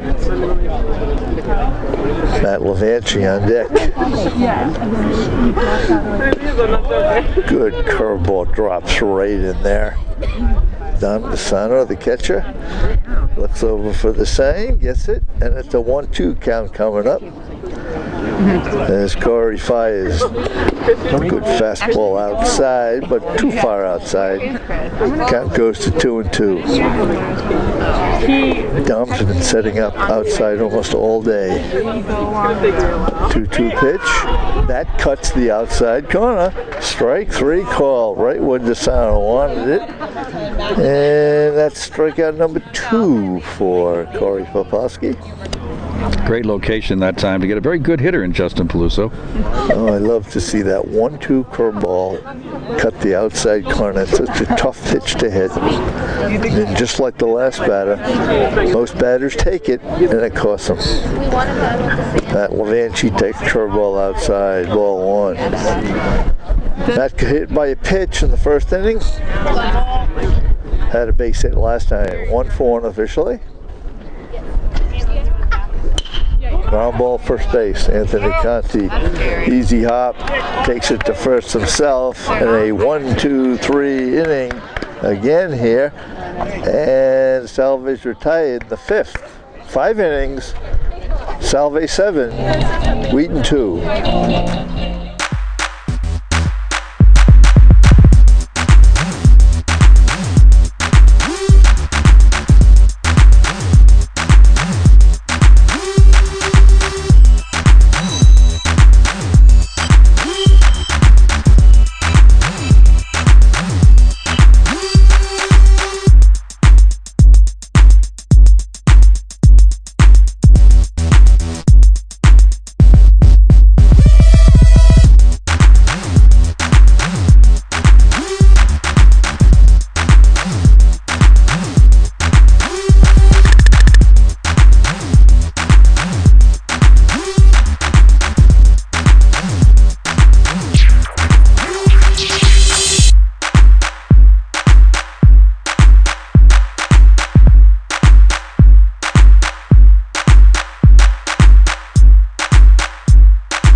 runs on 7 hits, has struck out 4 and walked no one in his 4 2/3 innings. Opponents are hitting .368 against the lefty, Mike Boriski. Where's Mike come from there? Let me check on that number here. What number is he wearing? 40. He's out of Walpole. And he is a junior. No, he isn't. He's a sophomore. Mike Boriski, left-handed throwing sophomore, comes in for Jack Font. And I got a half an inning ahead of myself, didn't I? Yes, you I did. said we finished 5 innings. How about this will finish 5 innings as Salve comes to the plate in the home half of the 5th inning. As Joe Haley will be the first Seahawk batter. 1 for 1 officially with an RBI double. Takes a pitch low and away, ball 1. He's also drawn a walk. So he's reached both times and he's scored both times. Lefty fires right in there. Good call, low fastball around the knees. Joe laid off it, cost him. Counts 1-1. Timeout called here while the gust blows some dust right toward home plate. Yeah, I thought we'd be dust covered right now, Bob. We're not. Must have watered down the field very nice. Curveball stays low, ball 2. 2-1 count on Joe. Ryan Sweener. Alex Cusick to follow. Notice that Mike Boriski will drop it down from the side a lot. Ooh. And then he hits Joe Haley in the side. That might have hurt a lot. But he trots down to first base, leading off here in the Seahawk 5th inning. Mike Boriski hits his first batter he sees here in the 5th inning. As Ryan Sweener, the next Seahawk batter, steps in. Impressive day so far for Ryan. 2 doubles, 3 RBIs. Throw over to first to keep Joe close. I have a question about Ryan Sweener, since he's from South Kingstown. Would he be connected to these Sweener chocolate people? Do we know that? Because if he is, we want to get to know Ryan better. Oh my gosh. Is that pitch from the side, and it's a shot between the center and right fielders. Cut off finally picked up by Matt Levanchi out there deep right center field, and it's another double for Sweener as Joe Haley holds at third. The 3rd consecutive double in this ball game for Ryan Sweener. Putting on a show here, the young man from South Kingstown. 3 for 3, 3 doubles. He's already driven in 3 runs. Sends Joe Haley over to third, nobody out. And the first player in this ball game with 3 hits. And we've got a pinch hitter up here for Salve. That's going to be Corey Blankmeyer. Yep. Corey Blankmeyer, who has only been up 9 times and is still looking for his first hit.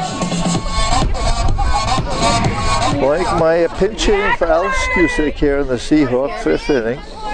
Yeah, it's Corey, a right-hand batter. Runners on 2nd and 3rd, no outs. And working from the stretch is Boriski, and it's a ball away, ball 1. Salve with a 7-2 lead, threatening again here in the 5th inning. Corey Blankmeyer swings and misses at the next pitch. 1-1 count. Corey, have you done much? No, just over 9. Freshman from Centerport, New York is Corey Blankmeyer. Hitless in league play. You're right, Bob. 0 for 9. Getting a chance here. Pinch hitting for the DH, Cusick, who was 1 for 1 with a sacrifice before being replaced here. Corey waits for the 1-1 pitch, way inside, gets away, but with the close backstop, no advance by the base runners. Ball 2 to Corey. 2 more hits here for the Seahawks in the 5th inning. That makes 10. You have the same count, Mr. Angel? I was just checking there.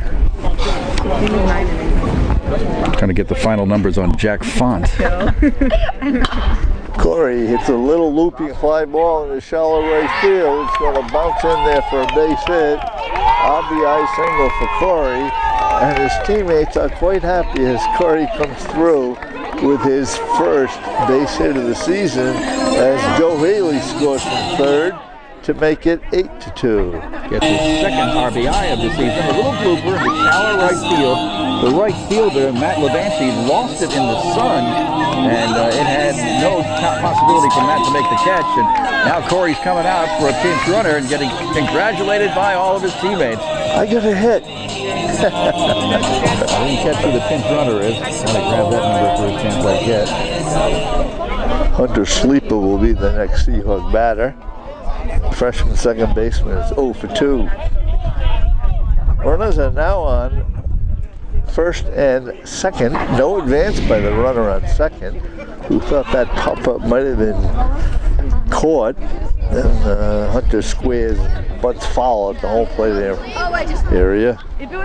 Strike. Looked like it caught Zach Horton, the catcher, not in the best of places. Counts 0-1 on Hunter now. By the way, that's Sal Camella, the pinch runner out there for Corey Blankenship. Number 1 then. Oh my God. Number 1. Mike Buriski on the mound. Like I said, first and second, no one out. Looks at both runners, fires. The bunt is laid down right in front of the plate, picked up by the pitcher who throws to the second baseman. Peluso covering. The sacrifice works. That's the first out of the inning. But Ryan Sweeney goes over to third. And the pinch runner, Sal Camella, goes down to second. Hunter Sleeper delivers the sacrifice and is retired 1-4. So we have second and third, 1 out. 2 runners now in scoring position for Anthony Conti, who's 0 for 2 on the day.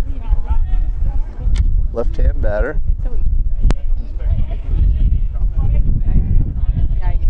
Swings at the first pitch, fly ball left field. Easy play for the left fielder, and no advance by the runners. It wasn't deep enough. Kevin Foley with the catch. Good throw to the cutoff man. 2 down. First pitch swinging is Anthony Conti, and now 0 for 3 on the afternoon. Couple of fly balls to left field in a row for the senior first baseman. And Ryan Kelly, leadoff batter, wants to have a chat with his third base coach. That would be Eric Sorelli.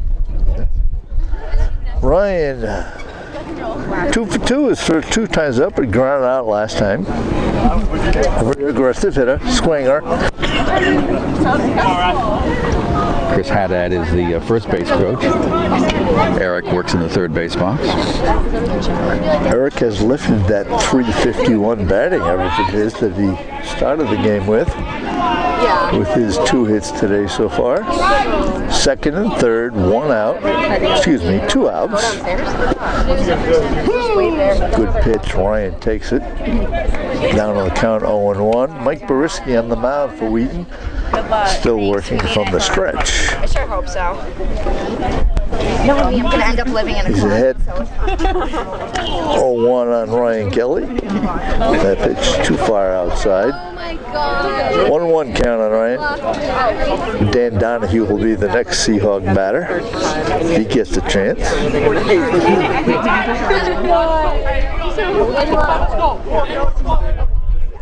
Catcher Zach Horton with the sign. Like I said, he calls all the pitches. Ground ball knocked down by the umpire.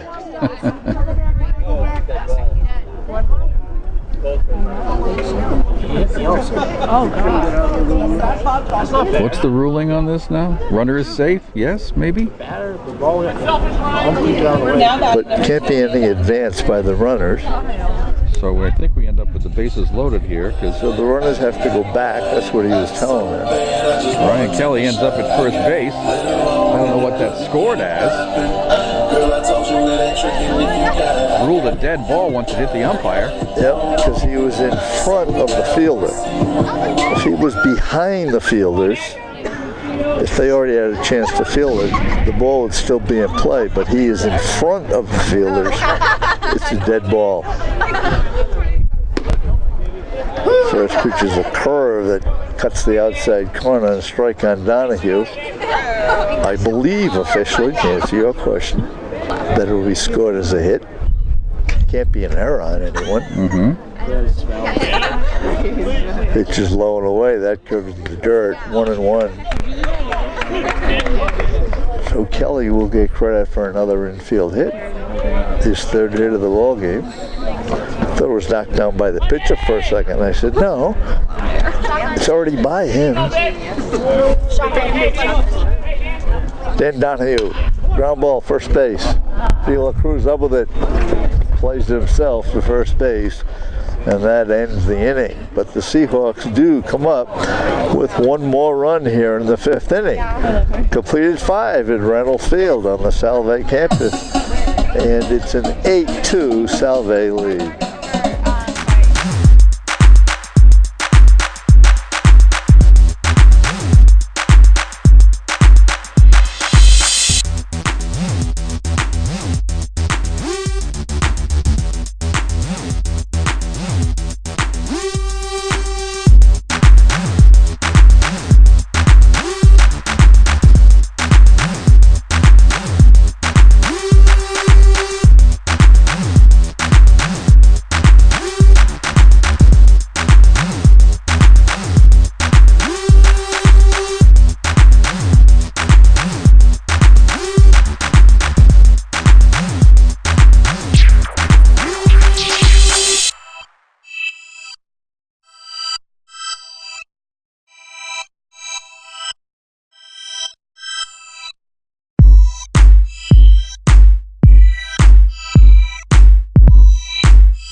That was the DH, Alec Cusick, who got pinch hit for, so we're just changing DHs right now. No defensive change, right?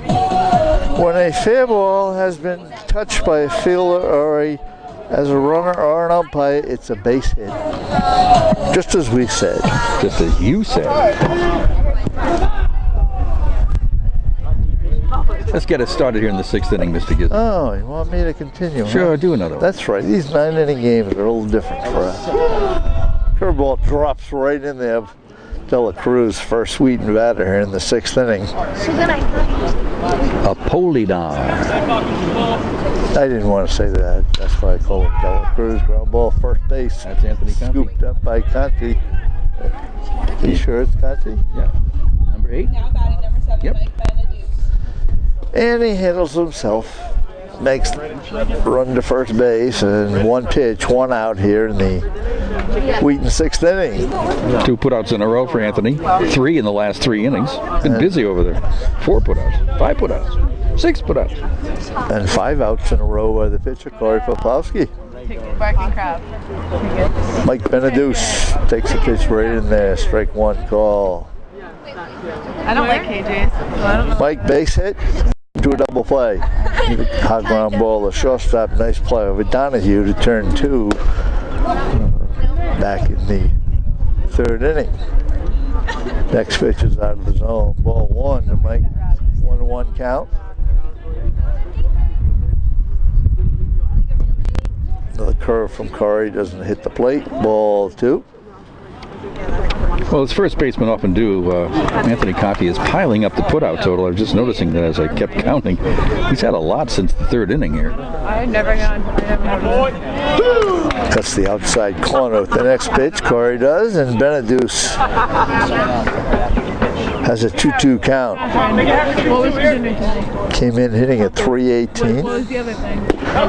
Goes after an outside fastball. Looked like a strike. Doesn't get it. Strikeout victim number 3, Corey Poplowski.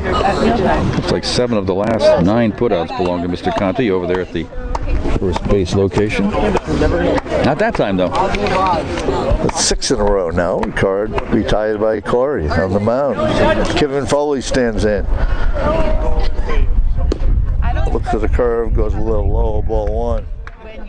Drawn a walk and scored one of the 2 Wheaton runs back in the 2nd inning. Grounded out to first base last time. Was after a bad pitch, doesn't get it, 1-1 away, counts 1-1. 2 runs on 4 hits for Wheaton as they bat here in the 6th inning. Corey Poplowski, this gives up a looping liner into center field. Base hit. Kevin Foley, 2-out single. And that is hit number 5 for the Lions. First hit, of course, for Kevin Foley today. He's down at first, 2 down. Third baseman Brett Fontaine steps in, 0 for 2. Strikeout victim, grounded out to short. Pardon me. Your pardon. Came out of nowhere. That pitch is high, ball 1 to Brett.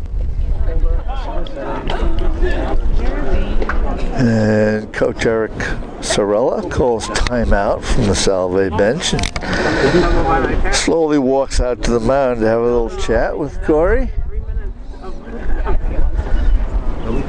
Well, so far, Corey has made 89 pitches in the game. Ooh.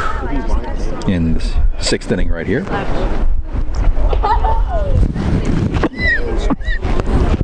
Final numbers on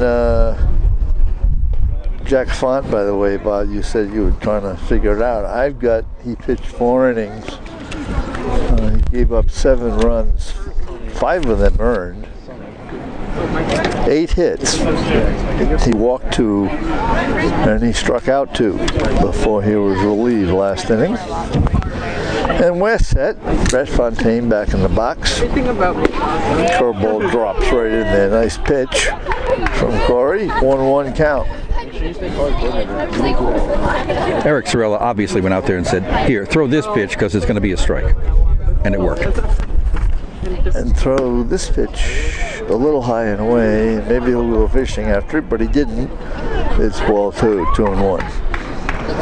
He probably said, like we've been saying for 30 years, throw strikes. Pitch is high, ball 3. Brett Fontaine is the number 7 batter in this Wheaton lineup. He's heading the count 3-1. Corey Poplowski with the pitch. Another high pitch. Ball 4, and it cost him as Kevin Foley trusts down to second base. That's going to be it for Corey Poplowski, as he's having trouble keeping his pitches down. Eric Sorella doesn't like what he sees about that, so he says, you've done a great job. Let me stop you there and get somebody in here with a fresh arm. So Poplowski, even though he got 2 quick outs here in the 6th inning, gave up a single and then a walk. As a guy showing his socks trots out to the mound. I like him so far. John McDermott is coming in relief. A sophomore from Bedford Hills, New York. Right-handed throwing John McDermott. Let's take a look at his numbers for you. John has a record of 1-0. His earned run average is 2.4. He has worked 15 innings, has 1 save to his credit. In 15 innings, he's allowed 15 hits. Only 4 of the 9 runs against him were earned. And in his 15 innings, he struck out 9 and walked 4. Opponents are hitting .254 against John McDermott. Right-handed thrower coming on for Corey Poplowski here in the bottom of the 6th inning. Salve's lead is 8-2. There are runners at first and second with 2 down. So Eric Sorella says, let me get a strong arm in here to try to get this last out. And look at Mr. McDermott and his submarine delivery as he steps onto the mound here. That'll be a challenge for the right-handed hitters he's throwing at. Always easier for a left-hander to face a submariner like John McDermott is. But since you're not used to it as a lefty or a righty, sometimes it's very difficult for guys to pick up this side-on motion. It really does come from a low angle. And his hand almost touches the ground on the mound on his release. And Corey Popowski, 5 2/3 innings. He gave up 5 hits. He gave up 2 runs, but he's responsible for the 2 runners on base. He walked 2, he struck out 3, he did hit 1 batter. The 2 runs he's given up so far, by the way, only 1 was earned. As Zach Hutton stands in. We can catch a 2 on, 2 out. Zach on the number 8 spot is 2 for 2 today. Fouls the first pitch back, strike 1. Hit a ball off the pitcher's leg his first time and singled to center the last time. 2 for 2. You got to concentrate and focus and keep that shoulder in. And not bail out too soon on these submariners who look like they're throwing right at you. And he goes with the pitch. Hits it hard to right field, but right at right field, a couple of feet to his left. Tyler Colby makes the grab out there. Hit hard, but that retires the side, and the Wheaton team leaves 2 runners on base in the 6th inning. 5.5 innings now at Reynolds Field on the Salve campus. Salve still leads 8-2.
Average of 3.09.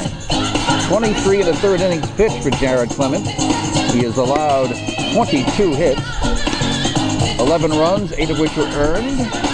He has, in his 23 1/3 innings, struck out only 8 and walked 6. Opponents are hitting .247 against Jared Clement. He comes on here for the Wheaton College Lions, the 3rd pitcher of the day for the visitors. And Mike Brisky went 1 inning last inning. Gave up 1 run, it was earned, and 4 hits. Got out of it with only 1 run. As we go. Did you say 4 hits? 1, 2. Yes, I did. What am I missing? There's a swing and a miss. Did you give Ryan Kelly the ball that hit the umpire a hit? Yes, I did. That's 3. Joe Haley had a hit. He got hit by a pitch. You're right. Don't scare me like that. Pitch is inside, so let me change Boriski's final number to 3 hits, not 4 hits. As Dom DeSano stands at the plate, by the way, with a 1-1 count. Dom goes after the next pitch, doesn't get it, falls behind 1-2. Dom is 0 for 2 and a walk. Scored a run. It's had a very quiet day for a very dangerous hitter that he is. Yeah, and, you know, that number 3 spot, he's down 1-2. Fly ball, right center field. Hit pretty hard, pretty deep, and it's not going to be caught out there as the right fielder fields it on one hop in deep right center field. Matt LaVanche, I thought, had a chance to catch that ball. Took a circuitous route to get to it, and he did not get to it in time. Had to field it on a hop, and by then, Dom DeSano ends up on second base with a leadoff double. LaVanche did a great job of tracking that thing down and caught it actually on a hop before it got to the fence. But there was an easy 2-bagger for Dom DeSano right on cue. On a quiet day, DeSano explodes with a double to start the bottom of the 6th. Tyler Colby, next Seahawk batter. 8-2 Seahawk lead. Colby takes one high and inside, ball 1. Tyler, RBI single, grounded into a double play, and then grounded out last time. So he's 1 for 3 in RBI. He has scored a run. Home half, 6th inning. Colby fouls off the next pitch. Count goes to 1-1 on Tyler. We did mention that he works with Corrigan Financial, and this is senior year, but he also mentioned that it is a terrific working environment. He loves working with the Corrigan Financial people. Oh, he hasn't met Danny yet then, huh? Maybe not. I hadn't thought about that. 1-1 pitch to Tyler. Line drive, base hit into center field. They're going to hold that runner at third base. The ball was hit so hard. Throw goes to the cutoff man, and a 1st and 3rd situation now for the Seahawks as their first 2 batters here in their 6th inning deliver base hits. So a 2 for 4 afternoon for Tyler Colby.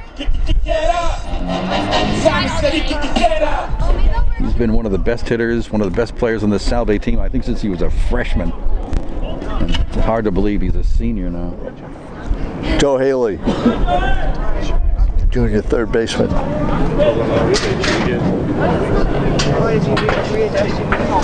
Goes after the first pitch, bouncing ball to second base. He goes to first base, and the throw is off the glove of the first baseman, De La Cruz, and everybody's safe. It was an easy out, an easy chopper, a good throw to first base, and everybody's going to be safe on that E3. Peluso at second made a fine play, but the error at first keeps the inning alive with no one out. Dom DeSano scored from third base. Well, Apolinar De La Cruz kind of nonchalanted that one and didn't hang on to it in the glove. Scoring easily was Dom DeSano. Over to third goes Tyler Colby. Ending up on second is Joe Haley. And there's nobody out here in the bottom of the 6th. Ryan Sweener.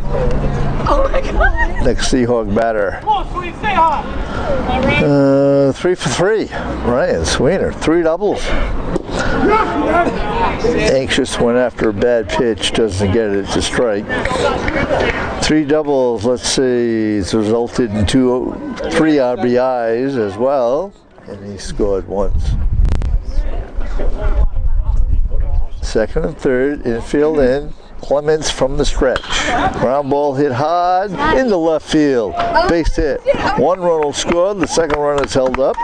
Throw comes into the cutoff man. RBI single, Ryan Sweener. His 4th consecutive hit. His 4th RBI as Tyler Colby scores from third base. And those 2 runs here in the Seahawks 6th inning gives them a 10-2 lead. Still nobody out. Jared Clement not proving to be too much of a mystery here.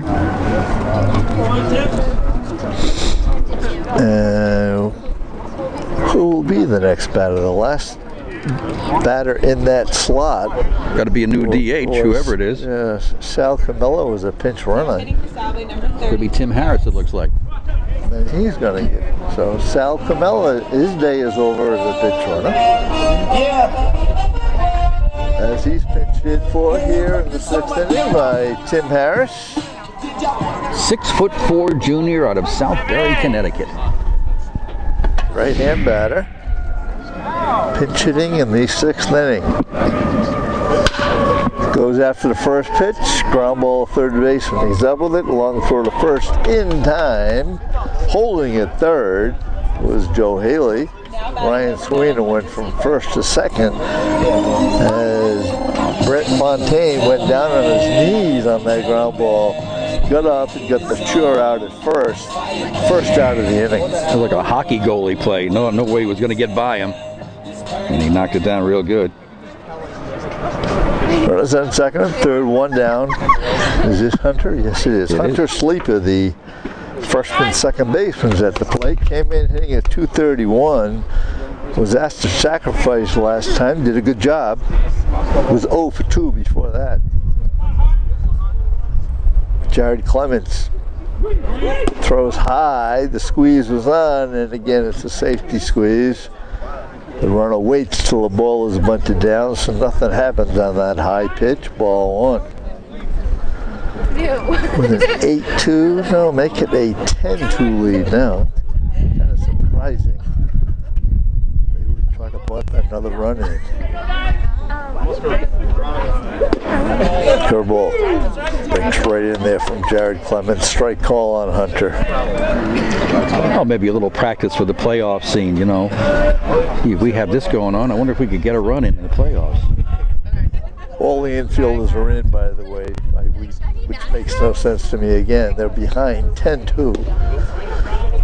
They should be playing back, in my opinion, get some outs to end this inning. Get Clements out of the inning.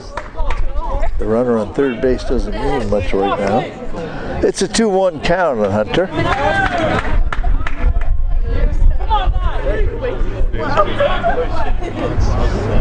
Second and third, one out. Fastball right in there. Sleeper went all the way around. Didn't get it. 2-2. This is the number 8 slot in the Seahawk order. Jared Clements still working from the stretch. Fires. Cuts the inside corner. Strike 3 call.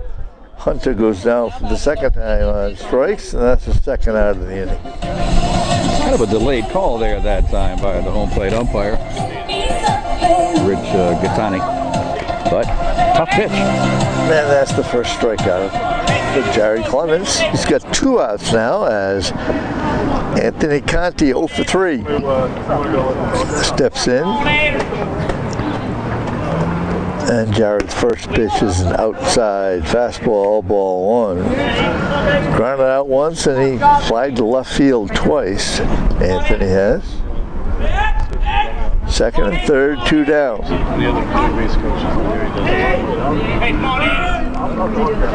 Clemens fires. Ground foul, home plate area. Counts 1-1 on Anthony. Let's see, the error in this inning was the 3rd error of the ball game, committed by the Wheaton team. Has prolonged this inning a little bit, should be over.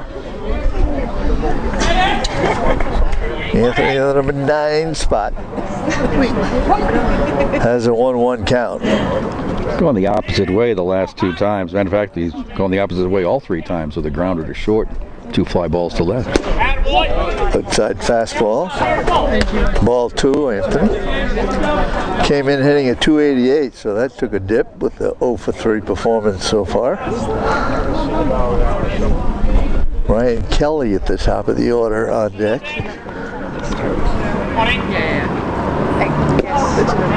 Anthony lays off a low pitch, but it cost him. Strike 2 call. 2-2 count. 3rd pitcher of the ball game for Wheaton. Jared Clements from the stretch again. Fires. Too high. Ball 3 to Anthony. I thought the wind was going to pick up today, Bob. It's still there, of course, but Not as bad as I expected by now. Maybe because it Sorry to let you down. 3-2 count. Ground ball between short and third. Dive by the shortstop. He comes up with it, but he's got no play. He was so deep. By the time he got up, everybody's going to be safe, which means Joe Haley is going to score from third base. The third run of the inning makes it 11-2 Seahawks. That'll be an infield hit for Anthony Conti and an RBI. So in his inning of work so far, Jared Clement has allowed 3 runs on 4 hits. And again, Anthony Conti went the opposite way. A grounder in that deep shortstop hole that delivers a run. And top of the order for the Seahawks, Ryan Kelly.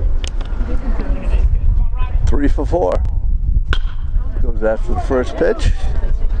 Fly ball, right center field. Center fielder drifting over Jim Smith, and he's going to make the grab to retire the side. So again, Kelly goes after the first pitch, flies out to end the 6th inning. Seahawks come up with 3 more runs though.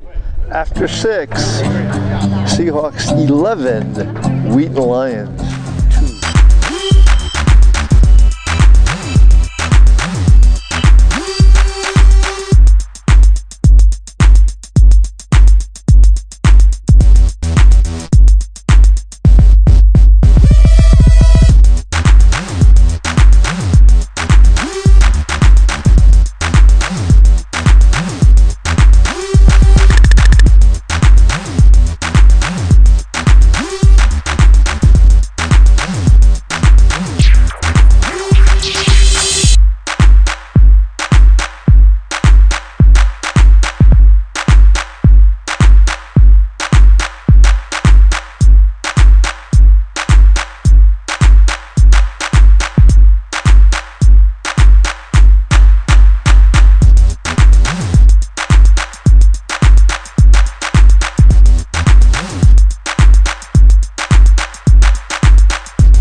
Ball 1 to Josh LaJoy, with Jimmy Smith and Justin Peluso to follow up the top of the order. Josh is 0 for 1, sacrifice fly and an RBI. Looks at strike 1 called. Josh comes out of Somers, Connecticut, batting from the right side.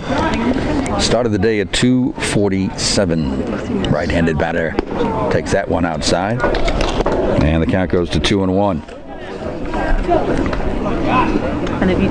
Salve trying to stay in contention here for a top spot in the conference, even though this is a non-conference game. Doesn't affect that.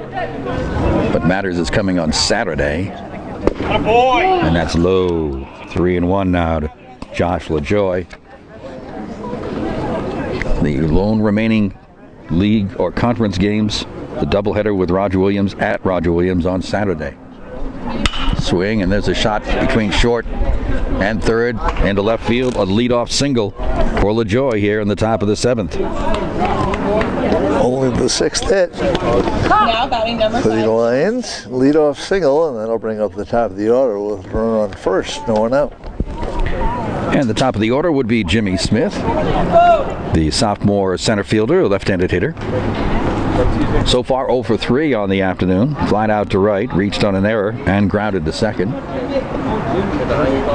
Batting against John McDermott. Submarine pitch is low and outside. Want to know, if you're not that familiar with the term submarine in the pitching style, it's because he dips down even below a sidearm angle, where his hand practically touches the dirt surface of the mound as he releases, and gets the corner on that one. Call strike to Jimmy Smith. Very awkward angle to face. Right or left-handed. That throw over almost got the runner leaning the wrong way, but he dives back in safely. Jimmy Smith at the plate. Runner on here, nobody out in the top of the 7th. Salve up by a comfortable margin. A high pop-up around the bag at second will be taken by the shortstop, Dan Donahue. And there's one down. Yeah, he was 2 or 3 yards to the second base side of the bag.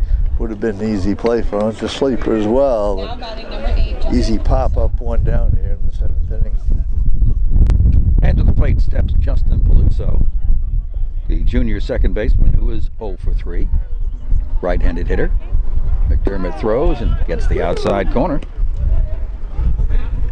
Justin has flied to center. Reached on a fielder's choice and took a called third strike his last time up. The pitch winds its way outside. 1 ball, 1 strike. Salve's going to the playoffs. The question is, will they be in first or second, third or fourth? All kinds of combinations affect where they'll finish. Next pitch is a little bit low, and it's 2-1 to Justin Peluso. Started the day with a .296 average out of North Reading, Massachusetts. LaJoy with a lead at first. Here's the pitch, change up, and that is going to be out towards center field. Waiting and making the catch is Ryan Kelly, and they're quickly 2 down. Now batting number 10. Ball hit hard by Justin, but right at Kelly out there. Easy play, 2 down. Here's Matt Labanchi, hitting in that number 3 slot.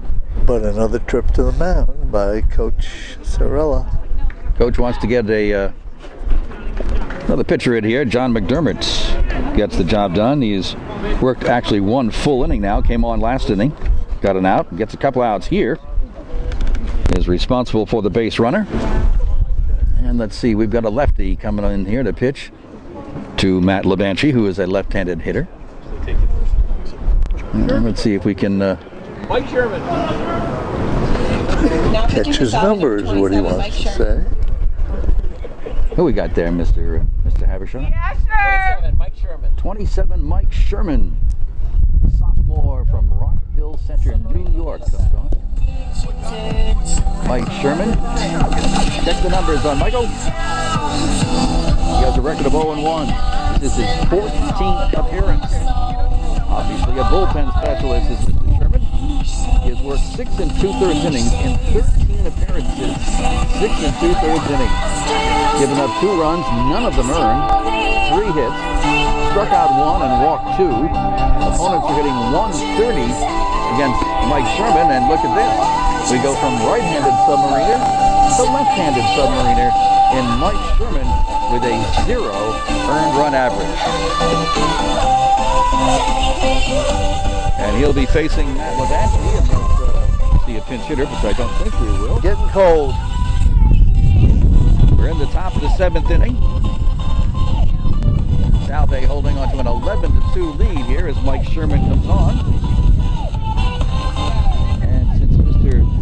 Gizzy had to go say something, the wind is picked up. All right, let's see how Mike Sherman does in this lefty-lefty battle with Matt Labanchi, a sophomore right fielder out of Walpole who has gone 1 for 2. Got hit by a pitch, singled right over the first baseman, and last time out, grounded out to the first baseman. So Labanchi steps in there to face lefty Mike Sherman.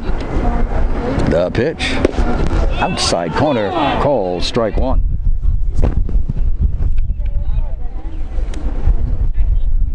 Mike Sherman checking in for the sign and works from the stretch with a runner at first. The pitch bends outside, tempting but no swing by Matt Labanchi. 1 ball, 1 strike. Salve 11, Wheaton 2 in the 7th inning. The pitch, ground ball, first baseway, foul. 1-2. Apparently that's where Matt Labanchi likes to hit. Everything he's touched today with that bat has gone over on the first base side, either over Anthony Conti or stopped by Anthony Conti. A ball and 2 strikes to Matt Labanchi. 287 average when he started the day. And the pitch, swing and a miss. It was a curveball that was way outside. Matt couldn't stop but himself and went after it, and is a strikeout victim by Mike Sherman. And that will end the top half of the 7th inning. A runner is stranded, but as we go to the bottom of the 7th, Salve Regina with an 11-2 advantage over Wheaton College.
Appearance, tying him for the most on the club with captain and closer Ryan Grant. Bisceglia has worked 19 in the 3rd innings, given up 21 hits. Of the 15 runs he's allowed, 10 are earned. He has struck out 13 and walked 3. Opposition hitting .273 against Mike Bisceglia. On here to pitch for Wheaton in the bottom half of the 7th inning. And Mike, what year is Mike? Mike is a junior. I don't care. Out of New Boston, New Hampshire. Now about I don't know if I've ever heard of New Boston, New Hampshire before, Mr. Guzzi. I've heard of New Hampshire. Of course you have. All right, Dan Donahue's going to lead it off for Salve here in the bottom of the 7th inning against the new pitcher, Mike Bisceglia. Mike is a left-hander, and so is Dan Donahue, who is 1 for 4 on the day. There's a kind of a swinging bunt attempt that time by Donahue. With misses, and it's 0-1. Danny out of Westbury, New York, reached on a fielder's choice or an error in the 1st inning. Singled to drive in a run in the 2nd. Is also grounded out twice.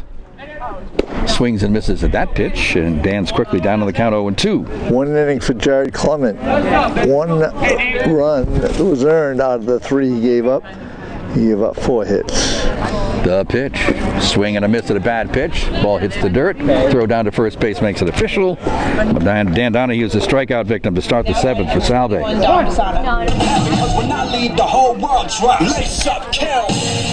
And stepping up to the plate now for the Seahawks, Dom DeSano, the senior catcher. Dom is 1 for 3. Last time up, he doubled, later scored. He's also walked and scored a run. Sandwiched in between that, a fly ball to left and a called 3rd strike. Dom 1 for 3 with 2 runs scored. Takes ball 1. Dom, the St. Ray's product out of Central Falls in his senior year. Swings at this pitch and fouls it over to the neighborhood on the first base side in a hurry. 1 ball, 1 strike to Dominic DeSano with Tyler Colby on deck. Into the neighborhood. Mr. Rogers' neighborhood? I don't think so. Pitches outside, 2-1. Well, when I hear the word neighborhood, my first thought. The 2-1 pitch is on the way. Swinging a ground ball towards second. Scooped up very smoothly over there, and a nice clean play made by Justin Pelusa to retire Dom DeSano. And a quick 2 outs here for reliever Mike Bisceglia. 11-2 is your Salve lead here in the bottom of the 7th inning. Tyler Colby will step up now for his 5th at-bat of the afternoon. The senior right fielder. 2 for 4, a pair of singles wrapped around a double play ball and a ground out to 3rd.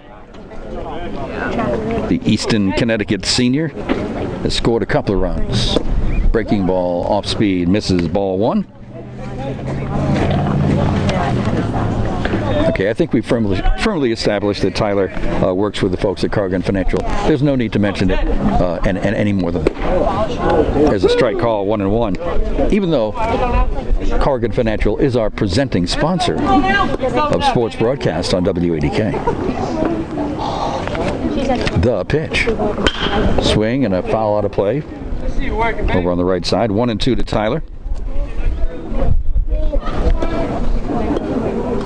You know, instead of picking on Dan Cargan, we could pick on Andre Calthane. Or we could say nice things about Chris Winslow. Or we've also had the San Filippo kids in high school broadcast. She's still there, I think. And that pitch is low and inside, 2-2. And then that Borges person is there, Andrea.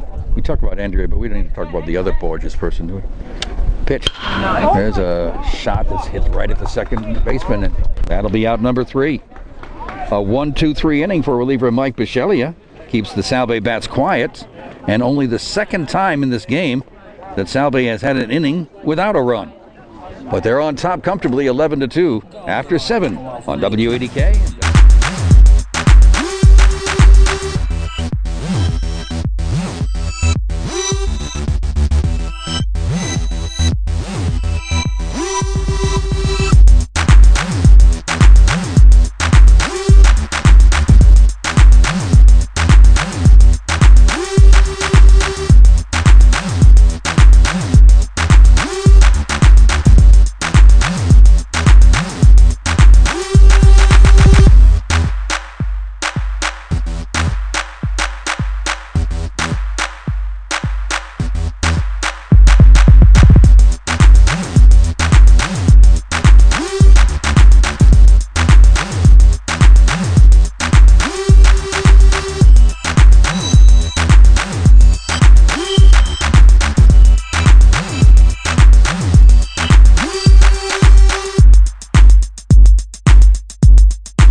And we go to the top half of the 8th inning here at Brother Reynolds Field on the campus of Salve Regina University. Mike Sherman continues on in his relief role here as he faces the 4, 5, 6 hitters for Wheaton College. His first pitch is low and outside to Apolinar de la Cruz. Batting in that cleanup spot, the junior out of Classical High School has gone 0 for 3. Pair of ground outs and a fly ball to center. Swings and fouls off that pitch. And it goes to 1-1 to Oppo. Mike Benedus, Kevin Foley to follow here for the Lions of Wheaton College, who are headed for their NUMAC playoffs on the weekend. A semifinal series waiting for them as the top seed. Changeup is swung on, and just getting a piece of it is De La Cruz. It's a 1-2 count. Wheaton came in with a 24-11-1 season record compared to Salve's 21-11 season mark. Mike Sherman working from the stretch. The side armor throws outside, 2-2. Not a surprise. Sano wanted that ball well outside on the 1-2 pitch, but it was way outside. Sherman's pitch. Slow breaking ball is outside, and it goes to a full count, 3-2. Salve jumped out to an early lead with 4 runs in the first inning and has not looked back since then. Mike Sherman, the lefty, throws a slow breaking ball, swung on and missed. Oh, he had a pulling out fooled on that pitch. He's faced 2 batters. Sherman has 2 strikeouts. And to the plate now comes Mike Benedus, your sophomore DH. A product of Moses Brown up in Providence. Mike out of South Kingstown. 1 for 3 with a single and a run scored on the day. Swings and fouls this one off at home plate. Mike Sherman, the third hurler of the day for Salve Regina. Corey Poplawski started, looked very sharp in his 5 2/3 innings, giving up just a couple of runs and 5 hits. John McDermott worked an inning, gave up just a hit, and now it's Mike Sherman. There's a swing and a ground ball towards short. Short hopped over there, and a solid, strong throw by Dan Donahue to get Mike Benedus for out number 2. Yeah, Donahue got caught in between hops, but he came up with it nicely. Had time to throw him out. 2 quick outs here in the 8th inning. So Kevin Foley will come up with 2 out, nobody on here in the top of the 8th inning.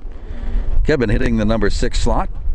Has himself a 1 for 2 afternoon going with a walk, a ground out, and last time up, a line single to center field. And he looks at that fastball right in there for a call strike.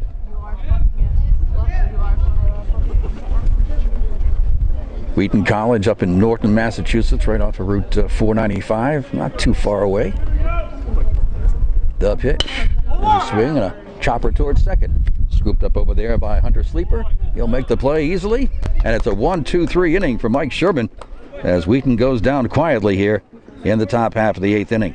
They trail by an 11-2 margin, and we'll have more for you on WADK and WADK.com.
Season, number 1 on the team in that category. His record is 0-1. His earned run average is 2.35. Ryan has 8 saves. Nobody else has any saves. Ryan has them all.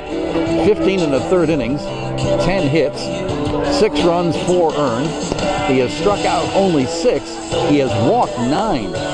But opponents are only hitting 192 against Ryan Grant, right-handed reliever, the closer, the captain, pitching here in the 8th inning for the Lions. And that 1 inning for Mike Michelia last inning, he gave up nothing, and he had 1 strikeout in his 1-2-3 inning against the Seahawks. And batting for Salve in the bottom of the 8th inning will be Joe Haley, Ryan Sweener, and then maybe another DH, as we've seen 3-4 people in that number 7 slot for one reason or another. We'll see if we see another DH, a new DH in this inning. To face Ryan Grant, pretty tall right-hander. Ryan goes 6'2", 190 pounds. He's out of Easton, Massachusetts. Stonehill. Is that where Stonehill is? Yeah. And standing at the plate, ready to start it for Salve here in the bottom of the 8th inning is Joe Haley. Joe, the junior from North Kingstown, has had a pretty busy day. And look at this, yet another submarine / side armor. Ball 1 to Joe Haley. Joe has been on base all 4 times. The pitch.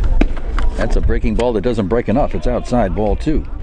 Joe has doubled in a run, walked, been hit by a pitch, reached on an error, has scored 4 times in this game, batting in the number 5 spot, has driven in 2. A lot of that due to the fact that he's batting in front of Ryan Sweener. Sidearm deliveries in there for a strike. 2-1 now to Joe Haley, junior 3rd baseman. Well, it's unusual. You only get 1 hit, but you've scored 4 times. That's making good use of your on bases there. That pitch is on the outside corner and taken for a strike. 2-2 now. Another side armor slash submariner here in Ryan Grant, the 5th pitcher of the afternoon for Wheaton. Salve with an 11-2 lead in the bottom of the 8th. The pitch outside, 3-2. Who was the star submarine pitcher when you were a little kid, Mr. Angel? Ted Abernathy? Pretty good guess. I wouldn't call him the best. No, not the best, but the first name Close. that popped into my brain. Here's the pitch. Swing and a miss, but gets away from the catcher. Pops out of the glove. Horton chases it down, and the ball's going to get away from the first baseman, De La Cruz. Goes down the right field line, and that's going to allow Joe Haley to get to second base. Delayed out call, though, Bob. He's going to call the runner out for leaving the baseline. The catcher's throw down to first baseman De La Cruz hit the runner and glanced off him, and he was called out for interference. That's why the ball wasn't caught. And Coach Sorella wants to question this call. It looked to me like Joe was just going down the first baseline, straight line. Didn't look like he was out of the path at all, but I don't think there'll be a big argument here with Salve leading 11-2. He's called out. He's leaving the baselines. Salve coach is arguing he just lost the ball in the sun. Didn't hit my runner. And Salve loses that argument. Haley is out. Strikeout victim. First time he's been retired today. And Ryan Sweener steps in. Ryan is having himself a day. 4 for 4. And gets hit by the side armor and trots down to first base. And it will remain a perfect day for Ryan Sweener as he has a 3-double afternoon plus a single, has driven in 4 runs, has scored once, and now he's on base again with 1 out here in the 8th inning. Now, go ahead. Batter number 5 in this spot. Nick Delano is going to bat for Salve. Left-handed hitting Nick Delano as the new DH. To face Ryan Grant. Left-handed hitter. Runner takes off. Swing and a foul. Strike 1. I'm not sure why Ryan Sweener is running, but he was. So what do we know about Nick Delano? Well, we can tell you that Nick has a batting average of .216. For starters, Nick is a senior out of Reading, Mass. The pitch outside. 1 ball, 1 strike. Hey, Nick! So Alec Cusick was batting in this slot, and then Corey Blackmeyer batted once, and Tim Harris batted once. And here's Nick Delano as the DH. That pitch is low and outside, and it's 2-1 to Nick. Down to first, Ryan Sweener. 1 out, 1 on, bottom of the 8th. Salve on top 11-2 here. From the stretch, Ryan Grant, the submariner, misses way outside, and it's 3-1. On deck is Hunter Sleeper. Another game tomorrow for Salve, here against Brandeis, non-conference game. The big doubleheader Saturday at Roger Williams, which will have a lot to say about who finishes 1st through 4th in the conference.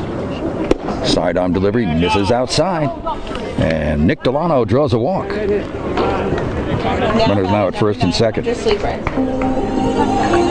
Quite an inning so far since Grant came in, Bob. Strikeout victim. He's hit a batter. He's walked a batter. And in steps Hunter Sleeper, looking for his first hit of the afternoon. 0 for 3 with a sacrifice bunt. Right-handed hitting freshman second baseman. Runners at 1st and 2nd. Ow. That one hits Hunter right on the hip. Second hit batsman of the inning, and the bases are loaded. Now batting number 8, Anthony Conti. 2 hits batsman and a walk have loaded the bases after a strikeout. Unusual for a closer, successful closer.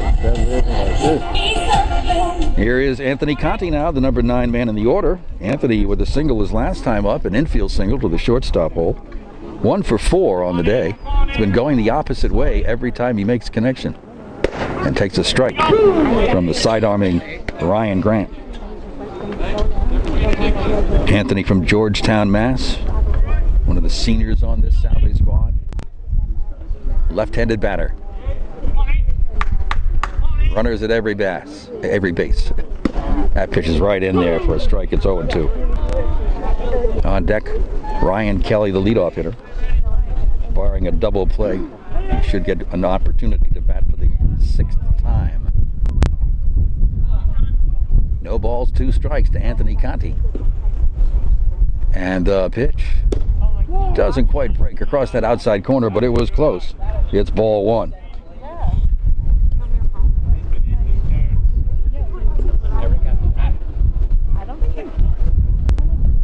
One ball, 2 strikes to Anthony Conti.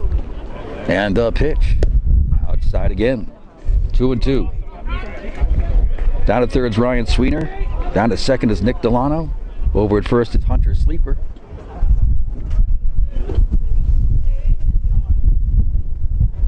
And on the mound is Ryan Grant, the Wheaton closer. Trying not to give up any more runs here. The pitch. Fastball just missed the outside portion. And he goes to a full count. 1 out. Bases loaded. Conti, the left-handed hitter. Ryan Grant, the right-handed throwing side armor. And the pitch. Swing and a miss on a fastball, and Anthony's down on strikes. What a strange inning for Grant. 2 strikeouts, 2 hits faster than a walk. So if anything's going to happen this inning, it'll be in the hands of Ryan Kelly, the sophomore center fielder, coming up for the 6th time. He is 3 for 5 with 3 singles. Scored a couple of runs. Tough right-handed batter in that leadoff slot. Facing Ryan Grant, whose pitch bends outside for ball 1. Ryan started off the game with a .351 batting average, and it's gone up on a 3 for 5 afternoon. As Ryan waits for Ryan Grant. And the pitch. Chopper knocked down by the pitcher. Can't find it at first. Now he does. He gets his throw there in time to end the inning. Very close play at the bag, but good job by the pitcher, Ryan Grant, to knock that one down. Otherwise was probably headed for center field. So the Salve Seahawks lead the bases loaded in the bottom of the 8th inning. But they've got an 11-2 lead as we head for the 9th inning. Coming up after this.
Part of the order for Wheaton College. We'll see if any of that involves any pinch hitting, but right now I can tell you that Brett Fontaine will be batting in that number 7 slot and leading off.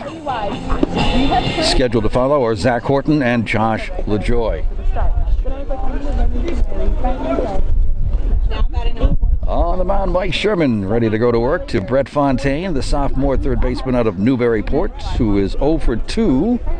Strikeout and a ground out. Last time up, he drew a walk. .268 average on the season coming into this game for Brett Fontaine. Big, strong right-handed at-bat here against the lefty Submariner. Sherman throws and gets a strike on the outside corner. We say Wheaton from Norton, Mass. Down the road from what we used to call Great Woods. What do they call that place now? The pitch is a ball, 1-1. Well, first of all, I don't know what Gray Woods was. Concert area. John Fogerty was there. Oh, Great Woods. Oh, I'm sorry. What is it? The Tweeter Center now or something? Maybe the Comcast. Comcast. There you go. Swinging a foul. Takes Ed Habershaw to come up with all the answers. Comcast. I've been there since Rod Stewart, probably many years ago. That's Ralph's twin, by the way, Rod Stewart, especially in the clothing department. One ball, 2 strikes to Brett Fontaine, leading it off for Wheaton in the top of the 9th inning. A cool, brisk, windy afternoon here on the campus of Salve, Regina. Slow breaking ball, just misses outside. It's 2-2. Zach Horton is due on deck, and Zach is on deck for the Lions. Sherman's pitch, low and outside. He goes to a full count now on Brett Fontaine. You get a lot of extra pitches in here on games like this. Why not a few extra batters? The pitch, swing, and a shot toward left field. It's well hit. Going back and now circling around and coming back in and totally misplaying that thing is Ryan Sweener out there.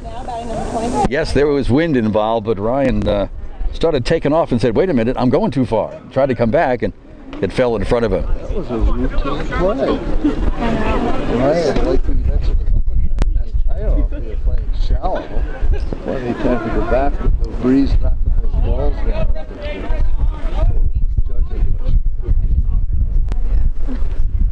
And the pitch is low and outside to Zach Horton, batting in the number 8 spot. Zach is 2 for 3, couple of singles and a line out to right field last time up. Takes that one low and outside, and it's 2-0, and that brings Dom DeSano out to the mound, the catcher, to talk with Mike Sherman.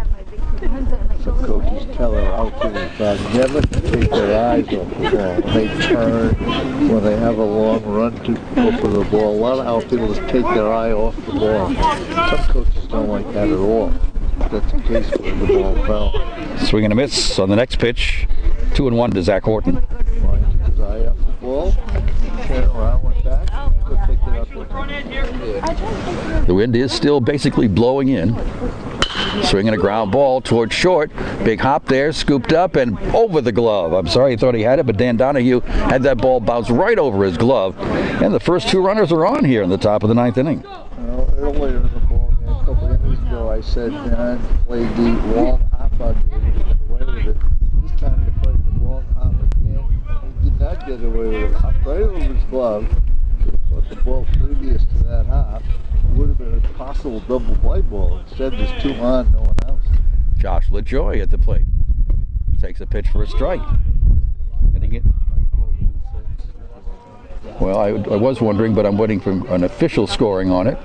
It was right up the middle and hard hit, base hit. 0-1 to Josh LaJoy. Changeup is hit up the first baseline, but foul. Right off the inside of the bat there. 0-2 to Josh LaJoy, who is 1 for 2. Josh has done a little bit of everything. He's had a sacrifice fly to drive in a run. He's fouled out, and he's singled.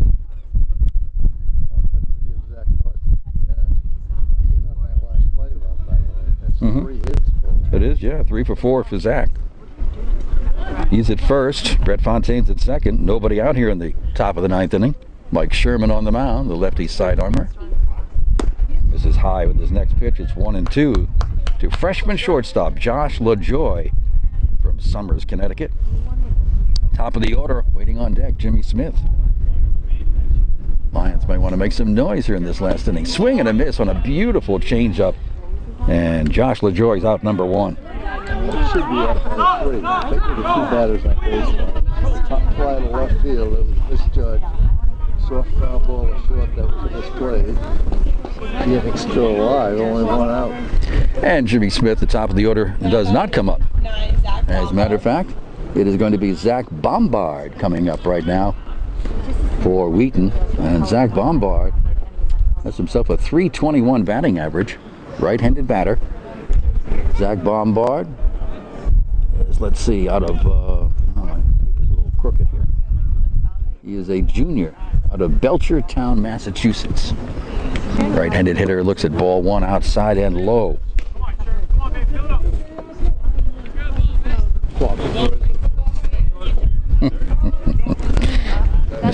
geographical show-off over here.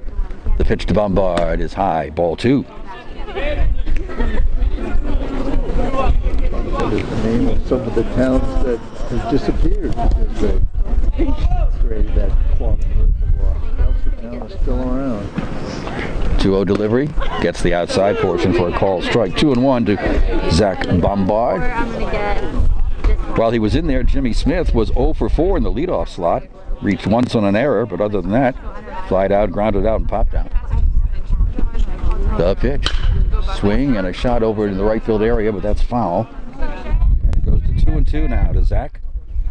Junior right-hander facing Mike Sherman, the sophomore, trying to finish it off here in an 11-2 ball game. Salve on top.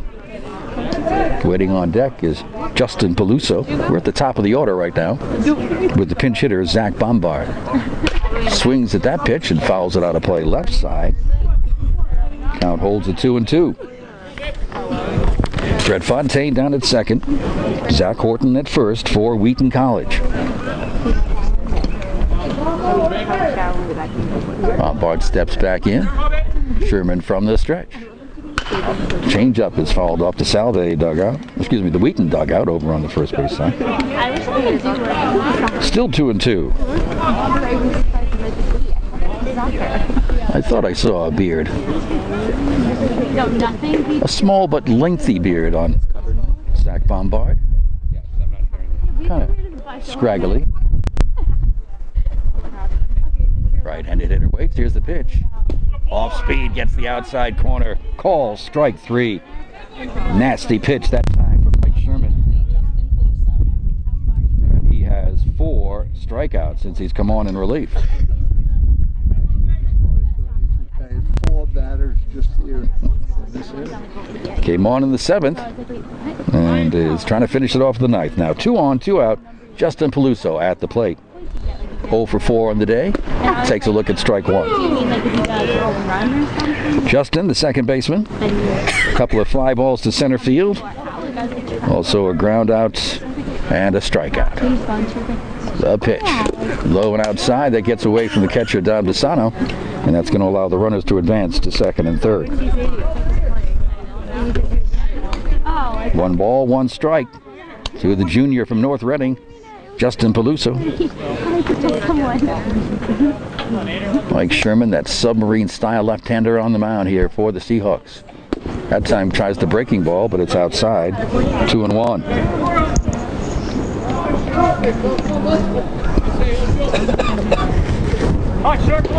Runners at second and third now here with 2 down.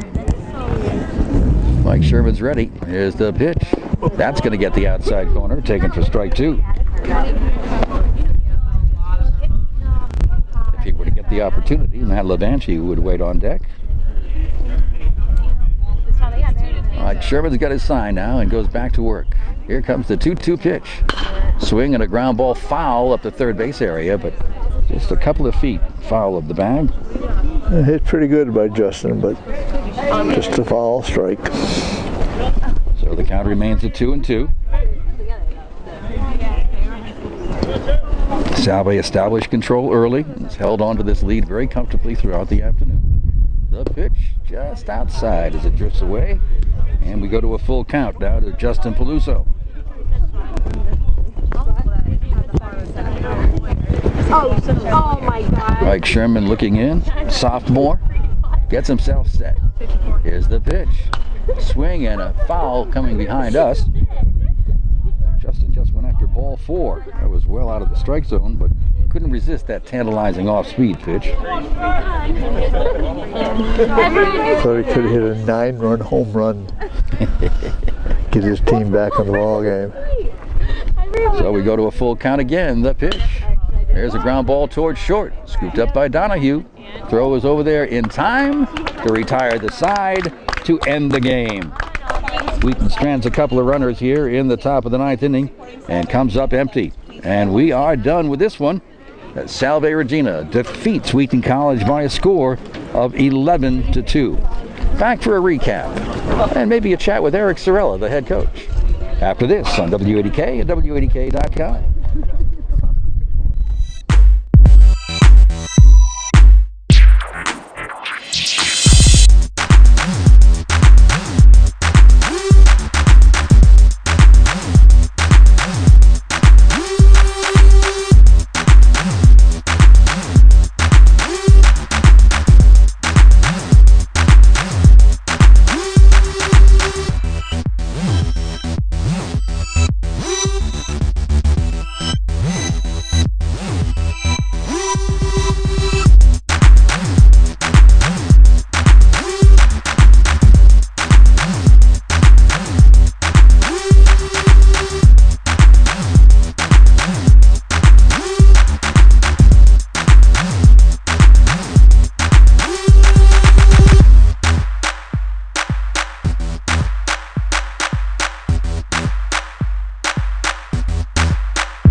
by Salve to get that done.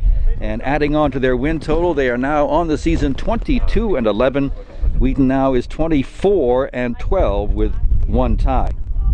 Salve wasting no time at all in this one, scoring 4 runs in the bottom of the first inning. Wheaton would get a couple in the top of the second, but that would be the only scoring that Wheaton would do for the entire afternoon. Salve would keep adding on with a run in the second, 2 in the third, a rare scoreless inning in the fourth before another run's added in the fifth, 3 more added in the sixth,